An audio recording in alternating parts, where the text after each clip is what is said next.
आणि त्यांचे समस्त ऑफिस बेअरर आणि कॉम्रेड्स आणि नांदेड डिव्हिजनचे प्रेसिडेंट दराडेजी आणि जनरल सेक्रेटरी गिरीश देशपांडे त्यांचे ऑफिस बेअरर आणि त्यांचे कॉम्रेड्सच्या सगळ्यांचं आपल्या या ट्रेनिंग सेशन मध्ये मनापासून स्वागत करतो।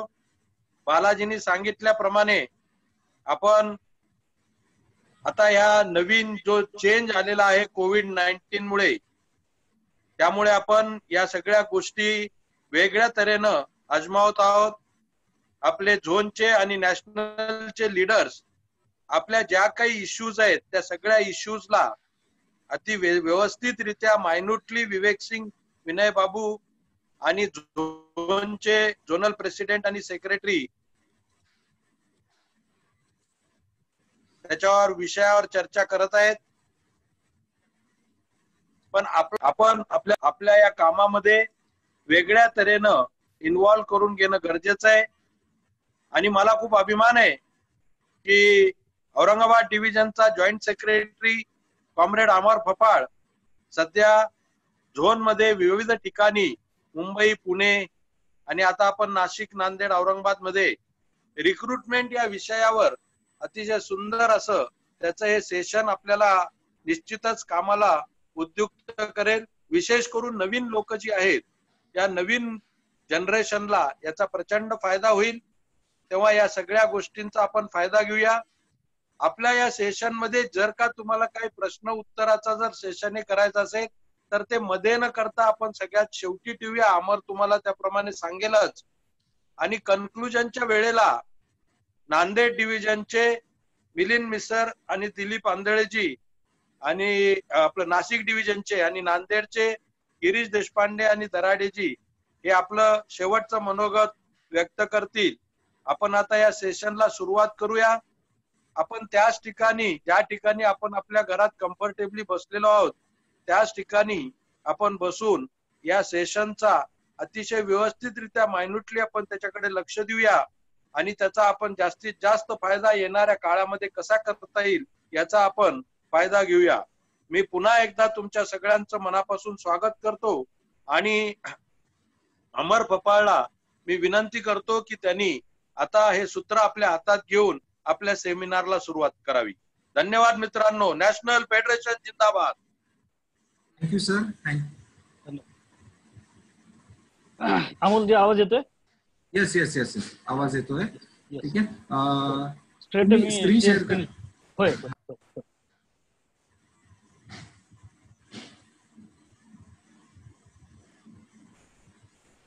Me with computer sound choose करतो। विथ कॉम्प्युटर साऊंड चूज करा। अमर सर, तुम्ही एकदा सेशन चालू करण्याआधी 1 मिनिट, ठीक आहे? आपल्यासोबत अमर फपाळ आलेले आहेत, ते आपल्याला शेअर स्क्रीन करतायत। आता तुम्हाला त्यांची स्क्रीन दिसेल। जर कोणाला स्क्रीन दिसत नसेल तर त्यांनी कृपया चॅट बॉक्स वरती प्रश्न टाकावा। कोणी चॅट बॉक्स वरती असं टाकलंय की त्यांना आवाज येत नाहीये। सेशनचा आवाज हा एकदम व्यवस्थित येतोय। तुमच्या एंडनी प्रॉब्लेम असेल, तुम्ही काय करा, लॉग आउट करा आणि परत लॉग इन करा, तुमचा आवाजाचा प्रॉब्लेम सॉल्व्ह होईल। ठीक आहे, काही क्वेश्चन असेल तर तुम्ही मला चॅट बॉक्सला टाका। ठीक आहे, अमर सर तुम्ही कंटिन्यू करा। यस मित्रांनो, सर्वप्रथम मला ही संधी दिल्याबद्दल आपल्या औरंगाबाद फेडरेशन युनिटचे, त्याचप्रमाणे नांदेड आणि नाशिक युनिटचे मी खूप खूप आभार मानतो।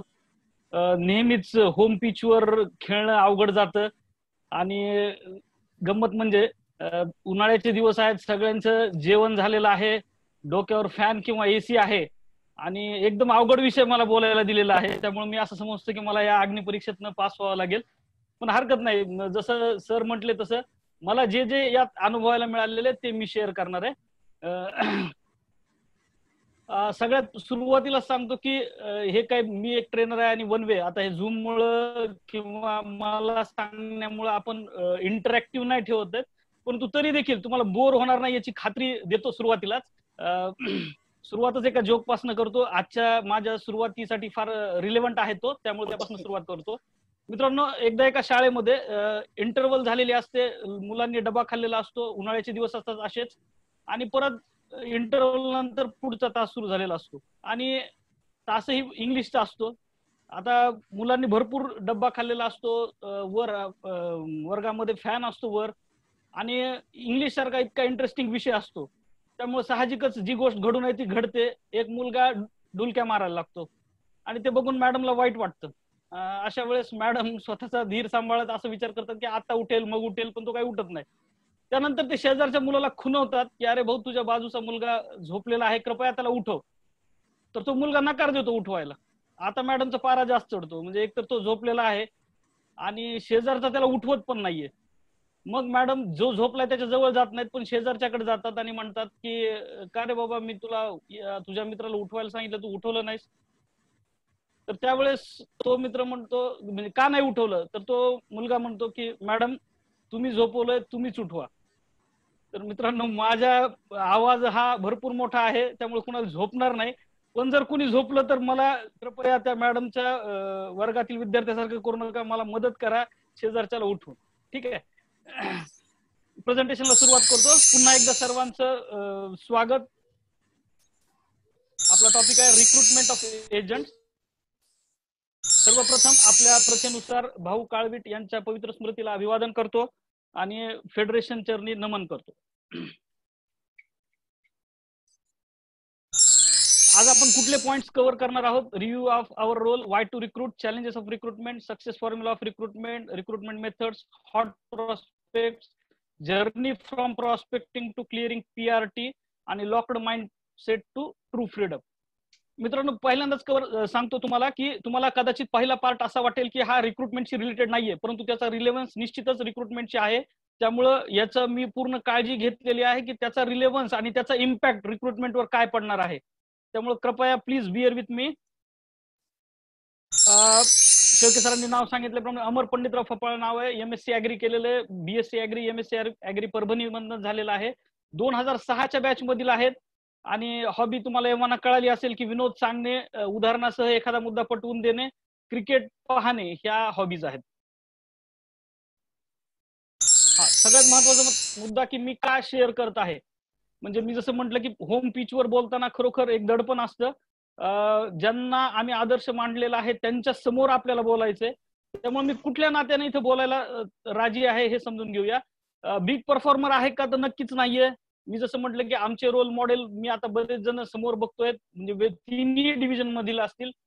त्याच्यानंतर एक्सपिरियन्स भरपूर आहे का, तर तोही नाहीये, म्हणजे फार अनुभवी आणि अननुभवी याच्यात मधला मी आहे. त्याच्यानंतर टू नॉलेजेबल आहे का, तर निश्चितच नाहीये. किंवा फार विजन पुढची आहे, पुढचं फार कळतं का, तर ते पण नाहीये. मग का शेअर करतोय मित्रांनो? मी फक्त ऍग्रीकॉस स्पिरिट बाळगणारा व्यक्ती आहे आणि आपल्या फेडरेशनला पण मी मानणारा माणूस आहे. आणि या दोन्हीचं जे तत्व आहे, शेअरिंग अँड केअरिंग, याचा मी पाईक आहे. त्यामुळं मला ज्या ज्या गोष्टी भावलेल्या आहेत त्या मी आपल्या समोर मांडण्याचा प्रयत्न करतोय. मी थोडं फास्ट जातोय. माझा प्रयत्न हा आहे की ज्या प्रॉपर मेथड्स आहेत त्याचे मी मायन्यूट डिटेल्स तुम्हाला घ्यावेत. सुरुवातीला सांगून ठेवतो की ही जी पीपीटी आहे ही तुम्हाला मिळणार आहे, त्यामुळं ह्या पीपीटी मधला फोटो काढणे किंवा लिहित बसणे हे गोष्ट करू नका. जिथं तुम्हाला वाटेल की रीड बिटवीन लाईन आहे किंवा हा मुद्दा या पीपीटीच्या स्लाइड मध्ये नाहीये, तो लिहावा, तो लिहू शकता. मात्र अदरवाईज तुम्ही फक्त फोकस याच्यावर करावा.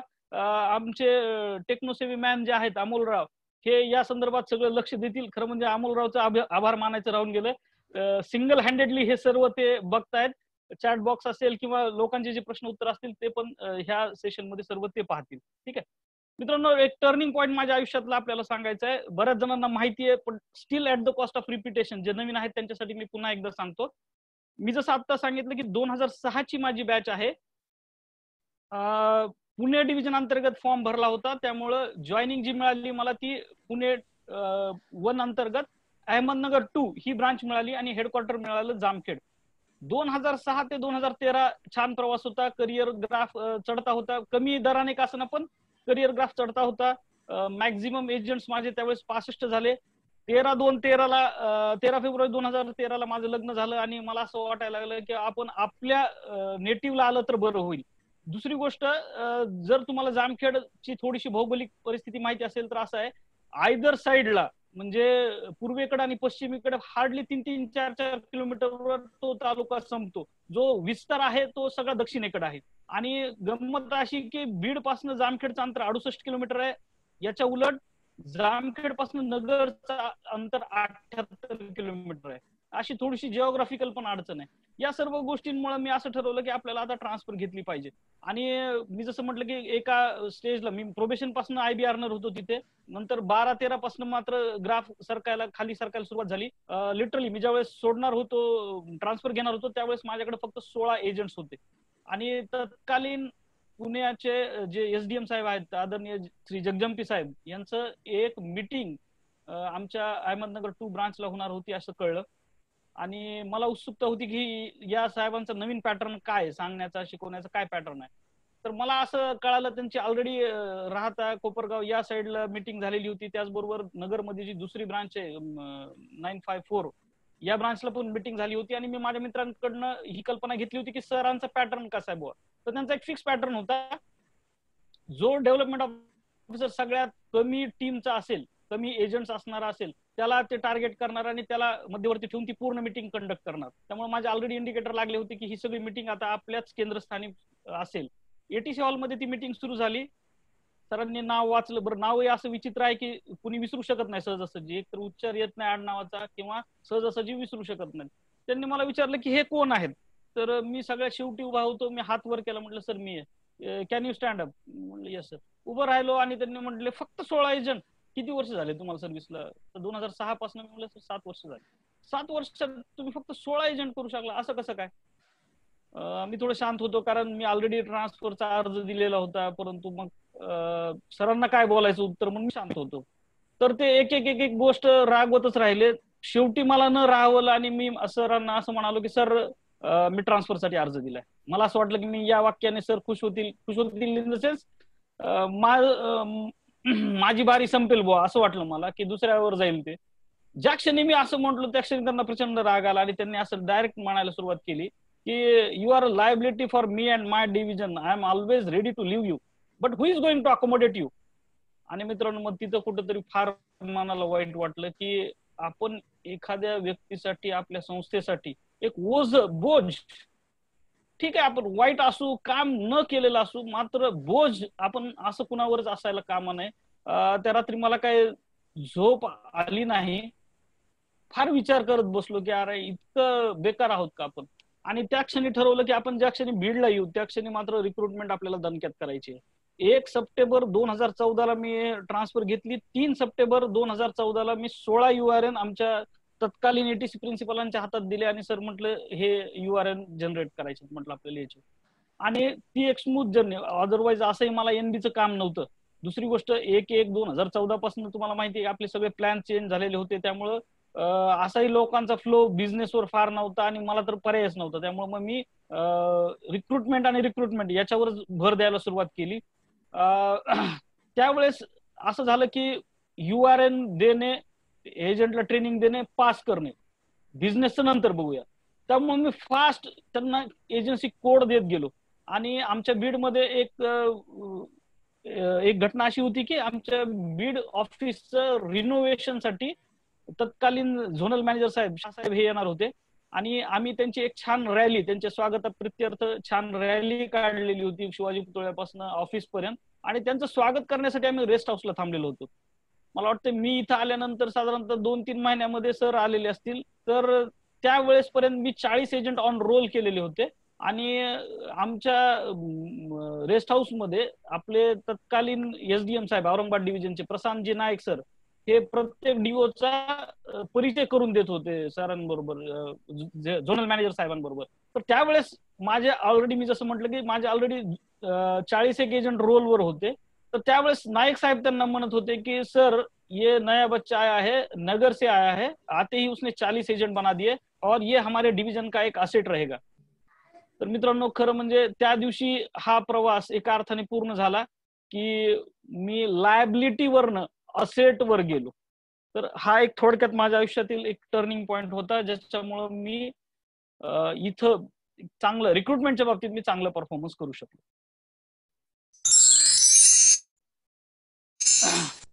आपल्याला LICN असल्याचा का अभिमान असायला पाहिजे?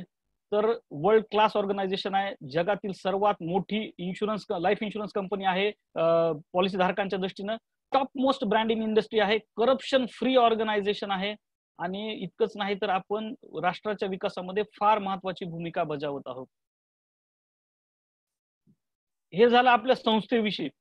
परंतु आपल्या जॉबची खासियत काय आहे मित्रांनो, परत एकदा सांगतो, याचा सगळ्याचा रिलेव्हन्स हा रिक्रुटमेंट मेथड्स मध्ये आहे. त्यामुळे कदाचित तुम्हाला असं वाटेल की हा काय लहान मुलांसारखं घ्यायला लागलाय बाकीचं, तर मी परत एकदा विनंती करतो की याचा कम्प्लीट रिलेव्हन्स रिक्रुटमेंट मेथडशी आहे, म्हणून मी हे सांगतोय. ड्यू असण्याचा मला का अभिमान पाहिजे? सगळ्यात महत्वाचं म्हणजे प्रायव्हेट सारखं जेवढं तुमचं टॅलेंट असेल त्या प्रमाणात तुम्हाला ग्रोथ आहे आयबीच्या स्वरूपात. तसंच आपण सर्व्हिस बिझनेसचं मिक्सचर म्हणू शकतो, आणि गव्हर्नमेंटची गॅरंटी किंवा सुरक्षा आहे असंही म्हणू शकतो. जी आपल्याला वेळेची आणि फ्लेक्झिबिलिटी आहे आणि जे फ्रीडम आहे ते मला नाही वाटत इतर कुठल्या प्रोफेशन मध्ये असेल. त्याचबरोबर आपली स्वतःची आर्थिक आणि सामाजिक ग्रोथ करण्यासाठी one of the best job असं म्हणूया. आणि सगळ्यात महत्वाचं म्हणजे amazing relationship with senior dignitaries. आपल्या सिनियर्स बरोबर पण आपल्याला छान रिलेशनशिप ठेवता येतं. हेच जर तुम्ही थोड्या वेळासाठी तुलना केली, पोलीस डिपार्टमेंट असेल, रेव्हेन्यू असेल, तर तिथं कशी असते रिलेशनशिप सिनियरशी हे समजून घ्या, म्हणजे आपण किती ब्लेस्ड आहोत हे तुमच्या लक्षात येईल. Life time activity of posting. जी लोक आजही LIC मधलीच बघा, अदर दॅन आपलं केडर, जी लोक रोज 1, 2, 3 तास हे प्रवासामध्ये देतात, त्यांच्याकडे बघून विचार करा की आपण किती नशीबवान आहोत की आपल्याला आयुष्यभरासाठी एकच ठिकाणी पोस्टिंग आहे. आपण अनेक जणांना रोजगार उपलब्ध करून देतो. या अर्थाने आपण एक सामाजिक सेवा करत आहोत. आणि सगळ्यात महत्वाचं म्हणजे आपला एजंट असेल, त्याचा परिवार असेल, किंवा समाज असेल, किंवा एकंदरच आपलं राष्ट्र असेल, याच्या विकासामध्ये प्रत्यक्ष व अप्रत्यक्षपणे आपण फार मोठं योगदान देत आहोत. मित्रांनो, जस्ट 1 मिनिटासाठी विचार करा, कुठल्याही कंपनीचं नाव घ्या किंवा कुठल्याही जॉब तुमच्या मित्राचा ज्याचा तुम्हाला हेवा वाटतो, असा एक जस्ट डोळ्यासमोर आणा आणि विचार करा की खरंच माझा जॉब पेक्षा सगळे बेनिफिट्स त्याच्यामध्ये जास्त आहेत का? नो डाऊट तुम्हाला पोलीस म्हटल्यानंतर ग्लॅमर दिसेल, परंतु त्यांना दुसरी बाजू किती आहे तुम्हाला माहिती आहे. आपण COVID-19 पासून आता आपण ब्रांचेसला जात आहोत, आरामशीर आपण आपल्या घरात आहोत. पोलिसांचे काय हाल आहेत, किंवा शिस्त काय असते, सिनियर्सला रिस्पेक्ट काय असतो. तुम्हाला भले तो सिनियर तुमच्यापेक्षा हुशार असो नसो, कळत असो नसो, तुम्हाला यस सर याच्याशिवाय दुसरा काहीही पर्याय नसतो. रेव्हेन्यू मध्ये पण तसंच आहे. बँकिंग मध्ये तुम्हाला माहिती आहे किती प्रेशर आहे, किंवा प्रायव्हेट सर्व्हिस. आपण जसं ज्यावेळेस यांच्या बाबतीत बोलतो, आता पॅकेज मध्ये बोलायची सुरुवात आहे, तसं पॅकेज चांगलं आहे. या दुसऱ्या जॉब मध्ये पॅकेज चांगलं आहे, परंतु याचबरोबर या पॅकेजवर फ्री आहे ते म्हणजे डायबिटीज, BP किंवा टेन्शन आहे. तुम्ही बघितलं असेल बरेच जण चांगलं अर्निंग करणारे सुद्धा म्हणजे फक्त प्रेशर सहन न झाल्यामुळं, भरपूर आहे दुसऱ्या गोष्टी, ग्लॅमर आहे, पैसा आहे, सगळं आहे, तरी देखील सुसाईड केलेलं आपण बघतो या केसेसमध्ये. तर यांच्या पॅकेजमध्ये ह्या सगळ्या गोष्टी फ्री आहेत. मित्रांनो, आपण खरंच नशीबवान आहोत. याच्यात पुढे अजून जास्त क्लिअरली सांगितलेलं आहे मी. मग हे जर असं असेल तर मग सगळ्यात महत्वाचा प्रश्न उरतो की मग आपण आपल्या पोटेन्शियलला का न्याय देत नाहीत, मी माझ्या क्षमतेनुसार का काम करत नाही. मला वाटतं की याची 2 कारण आहेत. सगळ्यात पहिलं कारण आहे की अजूनही आपण नशीबवान आहोत. या संस्थेमध्ये काम करताना आपण किती नशीबवान आहोत हे आपल्याला कळलेलंच नाहीये. जस्ट एक उदाहरण देतो मित्रांनो. माझा सख्खा मावस भाऊ आता औरंगाबादला PI आहे. तो ज्यावेळेस MPA मध्ये होता, महाराष्ट्र पोलीस अकॅडमी नाशिकला, त्यावेळेस त्याने एक सांगितलेला किस्सा. ज्यावेळेस तो प्रशिक्षणार्थी होता, त्याच्या सहकार्याच्या वडिलांचा मृत्यू झाला आणि त्याला फोन आला की बाबा तुम्ही या. तर मित्रांनो, वडील म्हणजे आपल्या आयुष्यामध्ये किती महत्वाचं स्थान आहे. तर त्या मित्राला MPA ने फक्त 3 दिवसाची रजा दिली. म्हणजे त्याला आता तुम्ही विचार करा, आणि तो राहायला होता चंद्रपूरला, म्हणजे नाशिकवरनं चंद्रपूर जाणे, ती विधी करणे आणि वापस येणे, फक्त 3 दिवस. त्यामुळे मला असं वाटतं की आपण किती सगळं ऑल ऍस्पेक्ट, मी फक्त हा एक ऍस्पेक्ट सांगितला, या ऑल ऍस्पेक्टने आपण किती नशीबवान आहोत हे समजून घेण्याची गरज आहे. त्याचबरोबर the second reason is that our why is not clear. सगळ्यात महत्वाचं म्हणजे मला का करायचंय, हे का हे काही क्लिअर नाहीये आपलं. क्रिस्टल क्लिअर पाहिजे. कारण हे जर क्रिस्टल क्लिअर असेल तर कसं करायचं हे सोपं होईल, पेनलेस होईल आणि आपण त्याचा आनंद घेऊ. मग खरंच प्रश्न हा करत नाही की तुमचं जे व्हाय आहे ते किती लहान आहे किंवा किती मोठं आहे. व्हायचे प्रकार किती लहान किंवा किती मोठं कसं असू शकतात याची एक स्टोरी आहे, बऱ्याच जणांना माहिती आहे, पण परत एकदा मी आज ती सांगणार आहे. मी का परफॉर्म करायचं याच्यासाठीची ही स्टोरी आहे. तुमचं जे कारण आहे, ध्येय जे आहे, प्लॅनिंग जे आहे ती किती लहान असेल, का मला करायचं. इथं तुम्ही बघू शकता स्क्रीन मध्ये लेफ्ट साइडला कांदा भजी आहेत आणि उजवीकडे मर्सिडीज कार आहे. आज आपल्या बरोबर नाशिकचे कॉम्रेड्स आहेत. तसं मी आता जसं बोललो तसं बीएससी ऍग्री एमएससी ऍग्री परभणीलाच झालेलं, त्यामुळं Parbhani second home for me. फक्त नाशिककरांसाठी सांगतो की त्यांचे पण भरपूर मित्र कंपनी माझ्या ओळखीचे आहे, फार चांगला स्नेह आहे सगळ्यांशी. नाशिककरांसाठी सांगतो की आमच्याकडे मराठवाड्यामध्ये भजी असा स्त्रीलिंगी उच्चार करत नाहीत, भजे असा पुल्लिंगी उच्चार करतात. एक सत्य घटनेवर आधारित ही स्टोरी आहे, ती तुम्हाला सांगतो की एकदा एक विद्यार्थी असतो, तो 7वी मध्ये शिकत असतो आणि तो त्याच्या खेडेगावातून बाजूच्या एका छोट्या म्हणजे मोठ्या गावात, त्याच्या गावापेक्षा प्रगत असणाऱ्या गावामध्ये रोज अपडाऊन करत असतो शिकण्यासाठी. तुम्हाला माहिती आहे अनेक ठिकाणी आपण बघितलेलं असेल, एक स्टॉप असा असतो जिथं ड्रायव्हर कंडक्टरला फ्री दिलं जातं आणि एक खाद्यपदार्थ तिथला फेमस असतो. जसं बीडवाल्यांना माहिती असेल मस्साजोगला पोहे छान भेटतात, किंवा इकडे जर बीड परभणी जायचं असेल तर ढालेगावला भेळ वगैरे असे पदार्थ असतात. तसं हा जो स्पॉट होता याच्यामध्ये भजे फार छान भेटायचे आणि या लहान मुलाची प्रचंड आवड असायची हे भजे खाण्याची. परंतु घरची परिस्थिती अत्यंत गरीब होती, त्यामुळे हा काही दरवेळेस विकत घेऊन भजे खाऊ शकत नसायचा. परंतु त्याच्या असं लक्षात आलं की कंडक्टर जो आहे त्याला हे भजे फ्री मध्ये भेटतात. त्यामुळे त्याने हळूहळू एक काम करायला सुरुवात केली की रोज एकाच गाडीने अपडाऊन करायला सुरुवात केली आणि त्या कंडक्टरची ओळख ठेवायला सुरुवात केली, त्याची ओळख वाढवायला सुरुवात केली. का तर जर मी कंडक्टर झालो आयुष्यात तर मला असे भजे खायला फ्री मध्ये मिळतील या अपेक्षेनं तो त्या कंडक्टरची ओळख करत गेला. कालांतराने तो त्या कंडक्टरला म्हणाला की साहेब मला तुमच्यासारखं व्हायचं, काय करावं लागेल. ते म्हटले अरे भाऊ त्याला भरपूर शिकावं लागतं, 10वी पास करावी लागते. क्षणभर हा प्रश्न ऐकल्यानंतर कंडक्टरची छाती फुगली, त्यालाही वाटलं की चला आपल्यालाही समाजात कोण ना कोणी विचारणार आहे. त्या विद्यार्थ्याच्या मनात एकच आलं की काही असो माझं इमिडिएट टार्गेट आता काय असेल तर मला कंडक्टर व्हायचे. आणि याच्यासाठी त्यांनी काय सांगितलं की 10वी चांगल्या मार्काने पास व्हायची. म्हणून तो काय करतो की 10वीचा प्रचंड अभ्यास करतो. त्याच्या दैवयोगाने, मी फास्ट फॉरवर्ड घेतो जरा, त्याच्या दैवयोगाने तो शाळेमध्ये मेरिटमध्ये येतो. आणि तुम्हाला माहिती आजही ज्या मोठ्या शाळा आहेत तिथं जर कुठल्या गुणवंत विद्यार्थ्यांचा सत्कार करायचा असेल तर त्या तालुक्याचे तहसीलदार किंवा तत्सम लेवलचे अधिकारी यांच्या हस्ते सत्कार करण्यात येतो. तसं हा विद्यार्थी मेरिटमध्ये आल्यामुळं याचा सत्कार ठेवण्यात येतो. आता गावातील जे मुख्याध्यापक आहेत, सरपंच आहेत, हे काय म्हणतात की बाबा तू तुझ्या गावाहून दुसऱ्या दिवशी येण्यापेक्षा तू आदल्या दिवशी मुक्कामालाच ये, कारण ऐन वेळा गडबड नको, म्हणून याला आदल्या दिवशीच मुक्कामाला बोलून घेण्यात येतं. हा ज्या वेळेस गावात येतो त्यावेळेस ह्याची जी आदराची स्थानं असतात, मुख्याध्यापक असेल, सरपंच असेल, उपसरपंच असेल, स्वतःचे वर्ग शिक्षक असतील, हे सगळे या लगबगीमध्ये असतात की उद्या येणाऱ्या साहेबांचा मानपान कसा करायचा, कोणी त्यांना रिसिव्ह करायला जायचं, कुणाकडे ते नाश्ता करणार, कुणाकडे जेवण करणार, कोण चहा पाणी देणार वगैरे वगैरे, एकदम बारकाईने शाल आणली का त्यांच्या सत्काराची वगैरे वगैरे. कळत न कळतपणे याला असं लक्षात येतं की अरे उद्याचा येणारा माणूस जरा कंडक्टर पेक्षा पण मोठा दिसतोय, कारण इथं तर खाण्याची व्यवस्था आहेच आहे, मात्र इथं सन्मान पण मला भरपूर दिसत आहे.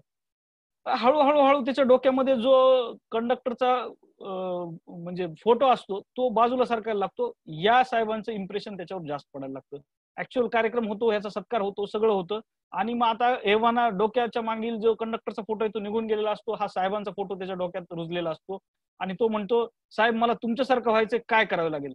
तर ते म्हणतात बेटा तू अजून फार लहान आहेस, तू आताशी 10वी केलंस, 11वी 12वी कर, त्याच्यानंतर ग्रॅज्युएशनच्या शेवटच्या वर्षाला असताना तू मला भेट, मग मी तुला सांगेल काय करावं लागतं. मीनवाईल घरची परिस्थिती अत्यंत गरिबीची असते. 11वी 12वी करतात, परंतु आई वडील निरक्षर असतात. आई वडिलांच्या आग्रहाखातर मनाच्या विरुद्ध जाऊन यांना स्वतः लग्न करावं लागतं. परंतु मनातील तो तहसीलदारांचा फोटो त्यांच्या डोक्यातून अजिबात गेलेला नसतो. लकीली ते त्यांच्या शेवटच्या वर्षाला असताना त्या साहेबांच्या परत संपर्कात येतात. मग ते साहेब एमपीसी काय असतं, प्रिलिम काय असते, ऑप्शनल काय असते,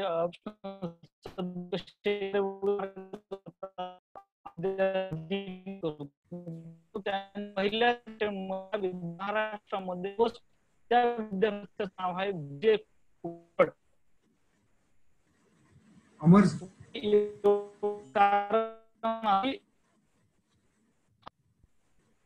सर, थोडासा व्हॉइस ब्रेक होतोय तुमचा. अमर सर,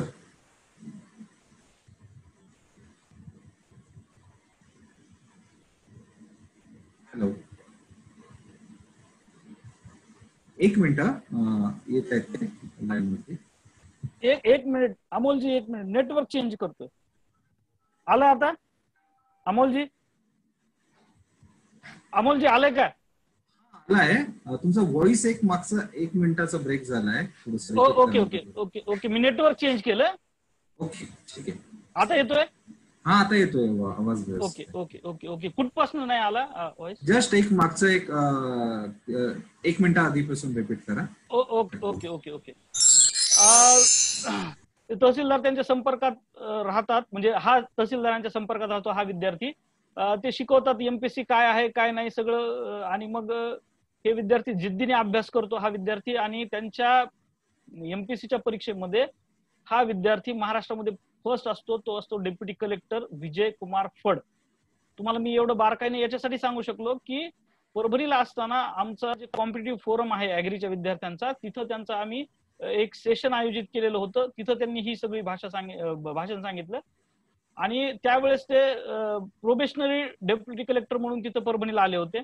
त्यावेळेस त्यांनी सांगितलं की मला आजही भजे खायला आवडते, आणि कदाचित आज एक अधिकारी असल्यामुळे मला ओपनली असं सगळ्यांसमोर भजे खाणं जमत नाही, परंतु आजही जर माझी भजे खाण्याची इच्छा अनावर झाली तर मी गाडी बाजूला घेतो, ड्रायव्हरला भजे आणायला सांगतो, काच वर करतो आणि मी भज्यांचा आस्वाद घेतो.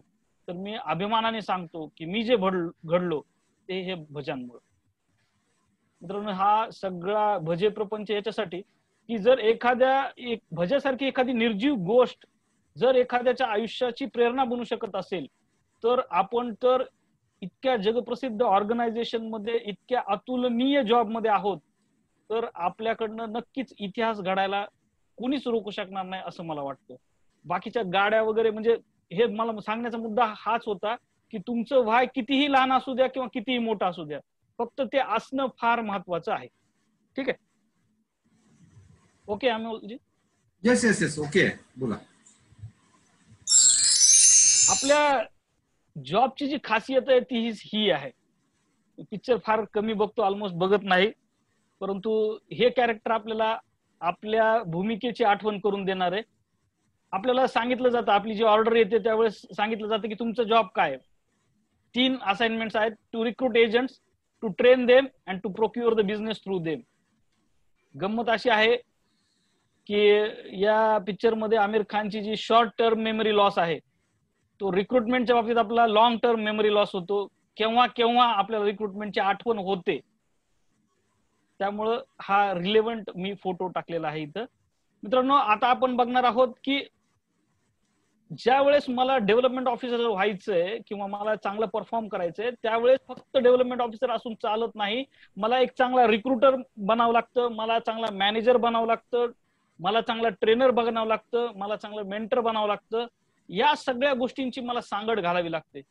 आणि ह्या गोष्टी असा काही कोर्स नाहीये की म्हणजे हा कोर्स 10 दिवसाचा तुम्ही केला की चांगलं रिक्रुटर व्हाल, हा कोर्स केला 5 दिवसाचा तुम्ही कोच व्हाल, हा 2 दिवसाचा केला तुम्ही मोटिवेटर व्हाल, असं नाहीये.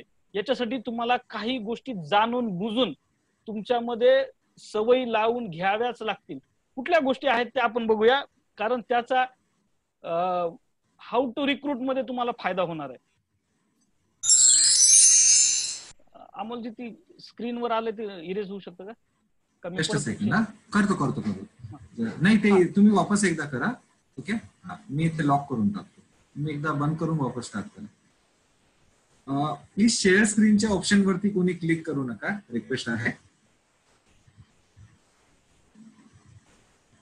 नाही जाते तुम्ही 1 मिनिट स्टॉप शेअर करा, वापस कोणी शेअर करा, वापस शेअर स्क्रीन करा. अमोलजी, मला कळवत राहा बरं का, फास्ट स्लो वगैरे. येस येस, नाही, इट्स परफेक्टली फाईन, काही प्रॉब्लेम नाही. मी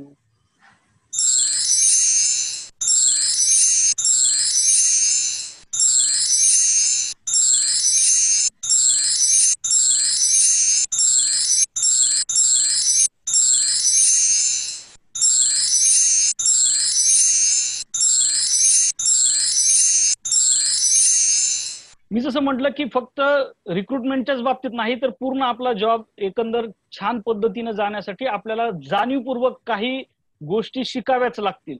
कुठल्या गोष्टी आहेत त्या आपण बघूया. सगळ्यात महत्वाचं म्हणजे रेस्पेक्ट आवर सिनियर डीओज. काय रेस्पेक्ट करायचा? सगळ्यात महत्वाचं म्हणजे तुम्हाला एक गोष्ट सांगतो मित्रांनो की जो त्यांचा अनुभव तुम्हाला शिकवू शकेल तो कुठलाच ट्रेनर कोच तुम्हाला शिकवणार नाहीये. त्यामुळं त्यांच्या एक्सपिरियन्सचा तुम्हाला फायदा होईल याची काळजी घ्या.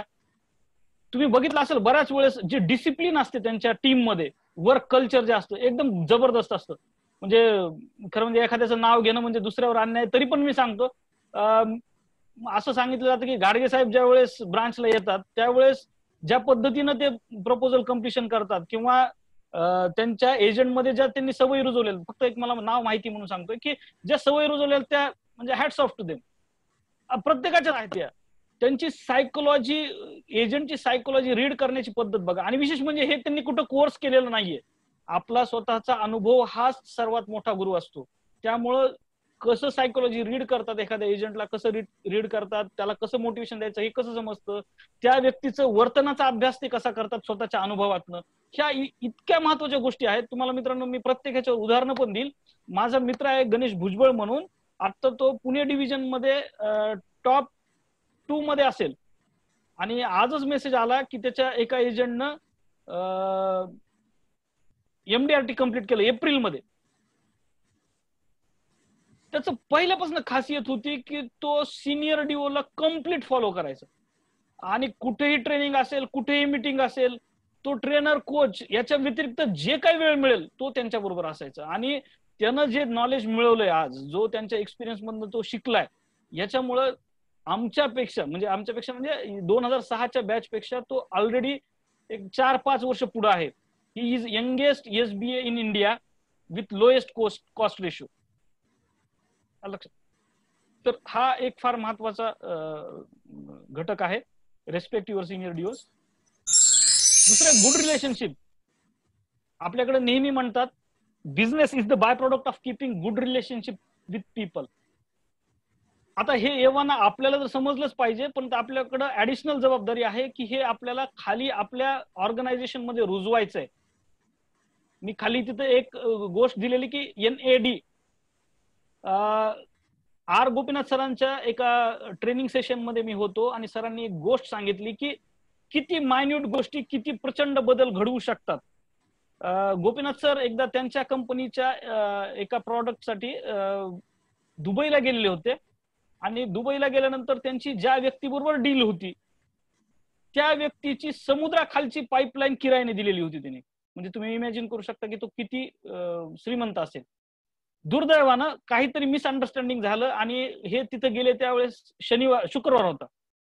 आणि त्यांच्या असिस्टंटने सांगितलं की सर काहीतरी चुकलेलं आहे, आज सर नसतात, त्यांना ते आजचा जो दिवस आहे तो त्यांच्या पूर्ण वेळ फॅमिलीला देतात. तर ते त्यांच्या 2 मुलांबरोबर फुटबॉल ग्राउंडवर गेलेले आहेत खेळायला त्यांच्याबरोबर. तर सरांना फार वाईट वाटलं, परंतु आता जर अपॉइंटमेंटच नाही मिळणार म्हटलं तर पुढचे सगळे विषय संपला. तरी पण सरांना ह्या क्ल्यू मिळाला की हा व्यक्ती फॅमिलीची केअर करतोय आणि 2 मुलांना घेऊन तो फुटबॉल खेळायला गेलेला आहे ग्राउंडवर.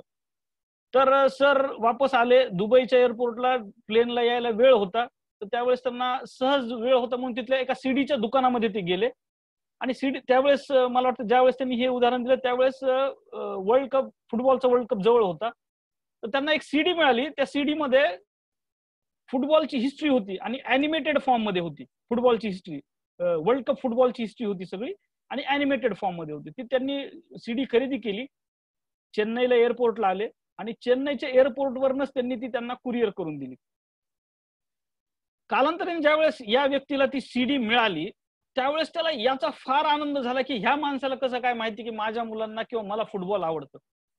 फक्त या फॅक्टमुळे त्यांनी बाकीच्या रेग्युलर अपॉइंटमेंटच्या आधी यांना नेक्स्ट अपॉइंटमेंट दिली आणि यांच्या बरोबर ती डील केली. सरांनी याला लिहिलेलं आहे नेक्स्ट ऍक्शन डेट. म्हणजे काय केलं तुम्ही की समोरच्याला काय आवडतं, फार मायन्यूट गोष्ट होती. अदरवाईज आपण झापडबंद घोड्यासारखे असतो की मी आणि माझा हेतू ह्याच्या पलीकडे काही मी बघत नाही. परंतु मित्रांनो फार साध्या गोष्टी आहेत. जर तुम्ही लोकांबरोबर चांगले रिलेशन बिल्टअप केले तर बिझनेस हे त्याचं बाय प्रॉडक्ट आहे, ते येणारच येणार आहे. आणि मित्रांनो मला डॅम शुअर आहे की जेवढे आपले फेडरेशनचे लीडर्स आहेत टॉप किंवा टॉप प्रोड्युसर्स आहेत यांचं सगळ्यांचं तुम्हाला हेच प्रिन्सिपल दिसेल की त्यांनी सगळ्यांबरोबर छान रिलेशन बिल्टअप केलेले आहेत आणि त्याच्यामुळे बिझनेस हा सहज होत चालतोय. जस्ट एक उल्लेख आला म्हणून भुसारी साहेबांना मी याविषयी चर्चा केलेली. मित्रांनो आपल्याला विवेक सिंग साहेबांचं फक्त एक नेतृत्व म्हणून माहिती आहे, परंतु तुम्हाला माहिती आहे का ते कायम बिलो 3% म्हणजे right from service joining of the service तेव्हापासून आजपर्यंत बिलो 3 कॉस्ट काम करतायत. विशेष म्हणजे आता तर पहिल्यापासून ते झोनचे पण डिग्निटरीज होते, आता तर सेंट्रल फेडरेशनचे डिग्निटरीज आहेत. पण पहिल्यापासून ते म्हणजे आत्ताच्या व्यापामध्ये साधारणतः 365 दिवसांपैकी जवळजवळ 150 ते 200 दिवस ते बाहेर असतात, आउट ऑफ हेडक्वार्टर असतात, तरी देखील ते 3% कॉस्ट मेंटेन करून आहेत. याची जी पाळेमुळे आहेत ही या तत्वामध्ये आहेत असं मी मानतो. तिसरं try to learn from everyone. आता मला असं वाटतं की पॉलिटिशियन हा सगळ्यांच्याच हेटचा विषय आहे. म्हणजे फार छान वाटत नाही कुणाला असं पॉलिटिशियनच्या फॅमिलीकडनं आहेत. आपण नो डाऊट रिस्पेक्ट देतो बाहेर गेल्यानंतर, पण मनामध्ये आपल्या जे प्रतिमा आहे प्रत्येकाच्या ती कशी आहे की नाही हा फार स्वार्थी माणूस असतो, ह्याच्या नादी न लागलेलं बरं. परंतु यांच्याकडनं पण आपल्याला शिकण्यासारखं भरपूर आहे. काय काय शिकण्यासारखं आहे की महत्वाकांक्षा कशी असावी तर यांच्यासारखी असावी. प्रचंड महत्वाकांक्षी, एक्स्ट्रीमली ऑप्टिमिस्टिक, इतके आशादायी असतात की विचारता सोय नाही. बऱ्याच वेळेस एक जोक सांगत असतो याच्यावर की पुण्यामध्ये महानगरपालिकेचे इलेक्शन सुरू असतात आणि दुपारी 1 ते 3 या वेळेमध्ये संभाव्य नगरसेवक जो आहे तो प्रचारासाठी फिरत असतो आणि एका पुणेकराची झोप मोडून तो नॉक करतो त्याच्या दरवाजावर आणि म्हणतो की अमुक अमुक मी अमुक अमुक आहे, आता महानगरपालिकेच्या इलेक्शनला मी उभा आहे, कृपया मला वोट देणे. आता आधी झोप मोड झालेली आहे आणि पुणेकराची झोप मोड म्हणजे प्रचंड शाप त्याला स्वीकारावा लागला. तर तो जितक्या प्रेमाने दरवाजा उघडला असतो त्या तितक्या जोरात तो माणूस दरवाजा खाडकन ढकलून देतो आणि जोरात म्हणतो तुमच्यापेक्षा तर एखाद्या सैतानाला माझं मत देणं मी पसंत करेल. थोड्या वेळाने परत नॉक येतो दरवाजावर. तो विचारतो आता कोण आहे, तर तोच नगरसेवक संभाव्य नगरसेवक असतो. तो म्हणतो ठीक आहे, पण जर सैतान नाही भेटलं तर नंतर मलाच मतदान द्या. तर एवढे ऑप्टिमिस्टिक आहेत. त्यांचं बोलणं हे कधीही स्वीट असतं, म्हणजे जाहीरपणे ते कुणालाही दुखावत नसतात. वाईड नेटवर्क असतं आणि सगळ्यांबरोबर बऱ्यापैकी चांगले रिलेशन्स असतात. मित्रांनो मी म्हटलं ना की आपण जर शिकायचं ठरवलं तर प्रत्येकाकडनं शिकू शकतो.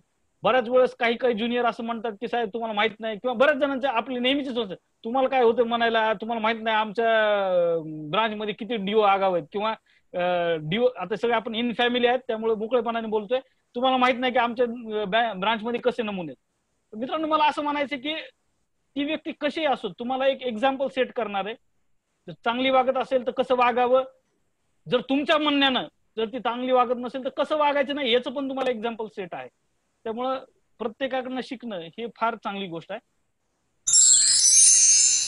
चिअरफुलनेस, नेहमी एक हसरा चेहरा, एक प्रसन्न भाव आपल्यामध्ये असणं अपेक्षित आहे. कशामुळं, जर तुम्ही प्रसन्न राहिला नाहीत तर तुमची टीम प्रसन्न राहील असं वाटतं. मी पुन्हा पुन्हा सांगतो की आपण फक्त डब्बा नाही, आपण इंजिन आहेत एका 40, 50, 100 डब्याचं. त्यामुळं आपल्याला चिअरफुल राहणं आवश्यकच आहे आणि मनातून, फक्त कुणाला दाखवायचं म्हणून नाही. म्हणजे असं म्हणतात की बाबा जर तुम्हाला एखादं मिशन कंप्लीट करायचं असेल तर चिअरफुलनेस महत्वाचा आहे, त्याच्याशिवाय तुम्ही मेंटली प्रिपेअरच होत नाही चिअरफुलनेससाठी, बरोबर आहे. त्याचबरोबर ही एक तुमची पर्सनल आयडेंटिटी असली पाहिजे की जसं आपण पोलीस म्हटल्यानंतर एक रुबाब, दरारा, वचक हे जसं आपलं समानार्थी वाटतात, तसं आपली पर्सनॅलिटी या लाईफ इन्शुरन्स मधली डीओची पर्सनॅलिटी म्हणजे चिअरफुलच वाटली पाहिजे. ती त्याची पर्सनल आयडेंटिटी झाली पाहिजे. आणि जी प्रसन्नता एक दिवसासाठी जरी गेली तर तुम्हाला विचारलं पाहिजे लोकांनी का अरे साहेब आज काहीतरी बिघडलं काय की तुमच्या चेहरा कसं तरी पडलेला दिसायला किंवा नेहमीप्रमाणे वाटत नाही.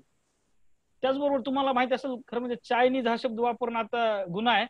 तरी मी चायनीज प्रोवर्ब यासाठी वापरलेला आहे की चीन मध्ये एक म्हण आहे की ज्या लोकांना हसता येत नाही त्यांनी आपलं दुकान उघडलं नाही पाहिजे.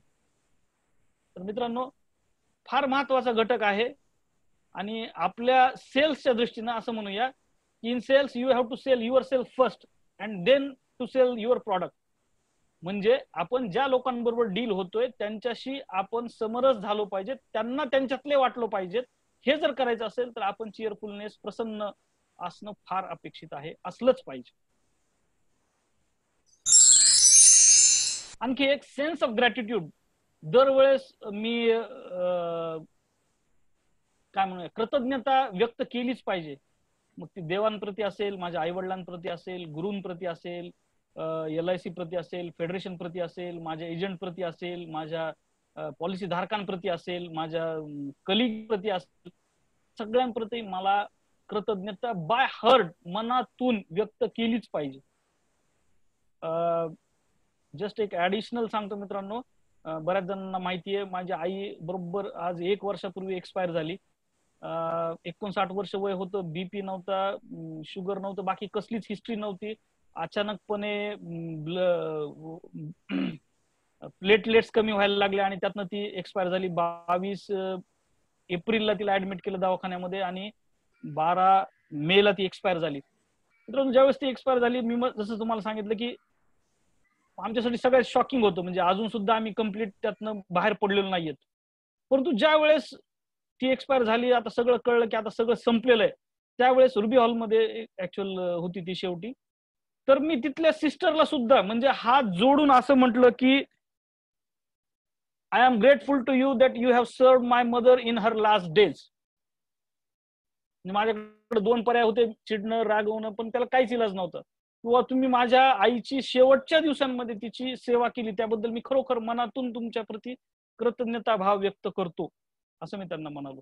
आणि मी जनरली फॉलो करतो. हा, जेवढे नवीन लोक आहेत, ज्युनियर किंवा ज्यांना फक्त 8 ते 10 वर्ष झालेले आहेत, त्यांच्यासाठी खास त्यांना जस्ट कोरिलेट करता येईल की आपण जे सगळी ताकद वापरतो ही फक्त कॉन्शियस माइंडचीच वापरतोय. सबकॉन्शियस माइंड बद्दल आपल्याला काहीच माहिती नाही.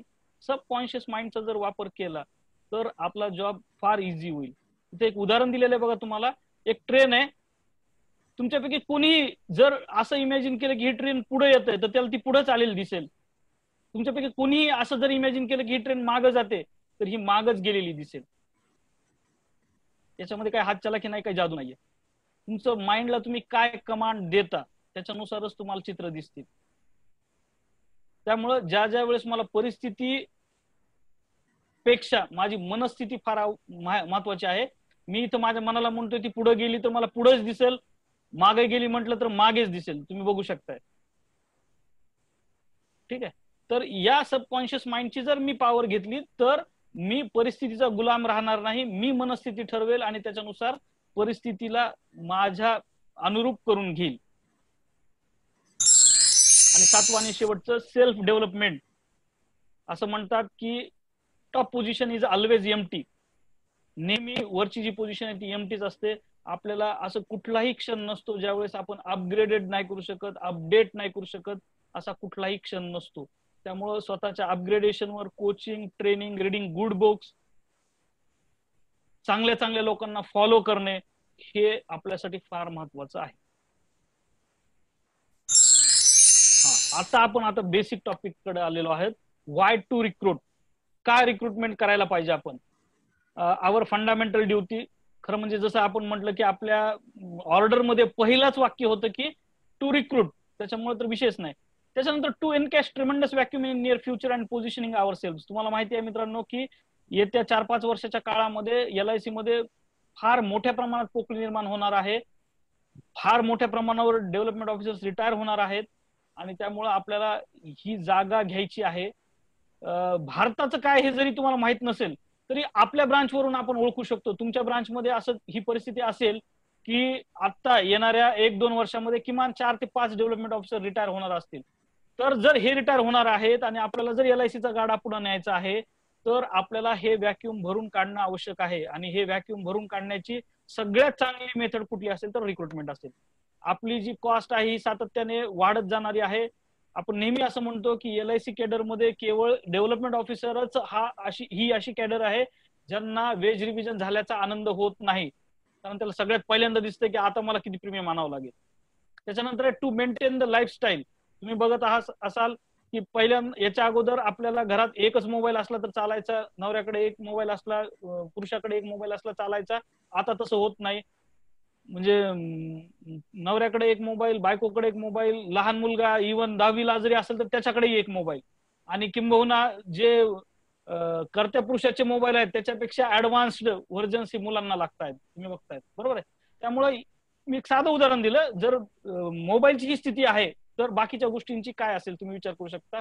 थोडक्यात आपली लाईफस्टाईल मेंटेन करण्यासाठी, त्याच्यानंतर आपल्यावर जो ग्रेडेशनचा इम्पॅक्ट होतो 7 वर्षानंतर आपल्याला तो ग्रेडेड म्हणून ट्रीट केला जातो एजंट, हा इम्पॅक्ट जर आपल्याला कमी करायचा असेल तरी आपल्याला रिक्रुटमेंट करावं लागेल. बऱ्याच वेळेस तुम्ही बघितलं असेल अनेक जणांच्या डेव्हलपमेंट ऑफिसर मित्रांच्या आपल्या टीम अशा असतात की 1 किंवा 2 व्यक्ती परफॉर्म करतात, ते पूर्ण टीम मध्ये जवळजवळ 60-70% कॉन्ट्रीब्युशन देतात, आणि अशा वेळेस जर कुठल्याही कारणाने ते 2 जण 1 जण जर बाजूला गेलं तर सगळा तंबू कोसळतो. त्यामुळे ही अशी सिच्युएशन आपल्या बाबतीत नको घडायला, म्हणून पण आपल्याला रिक्रुटमेंट करणं गरजेचं आहे.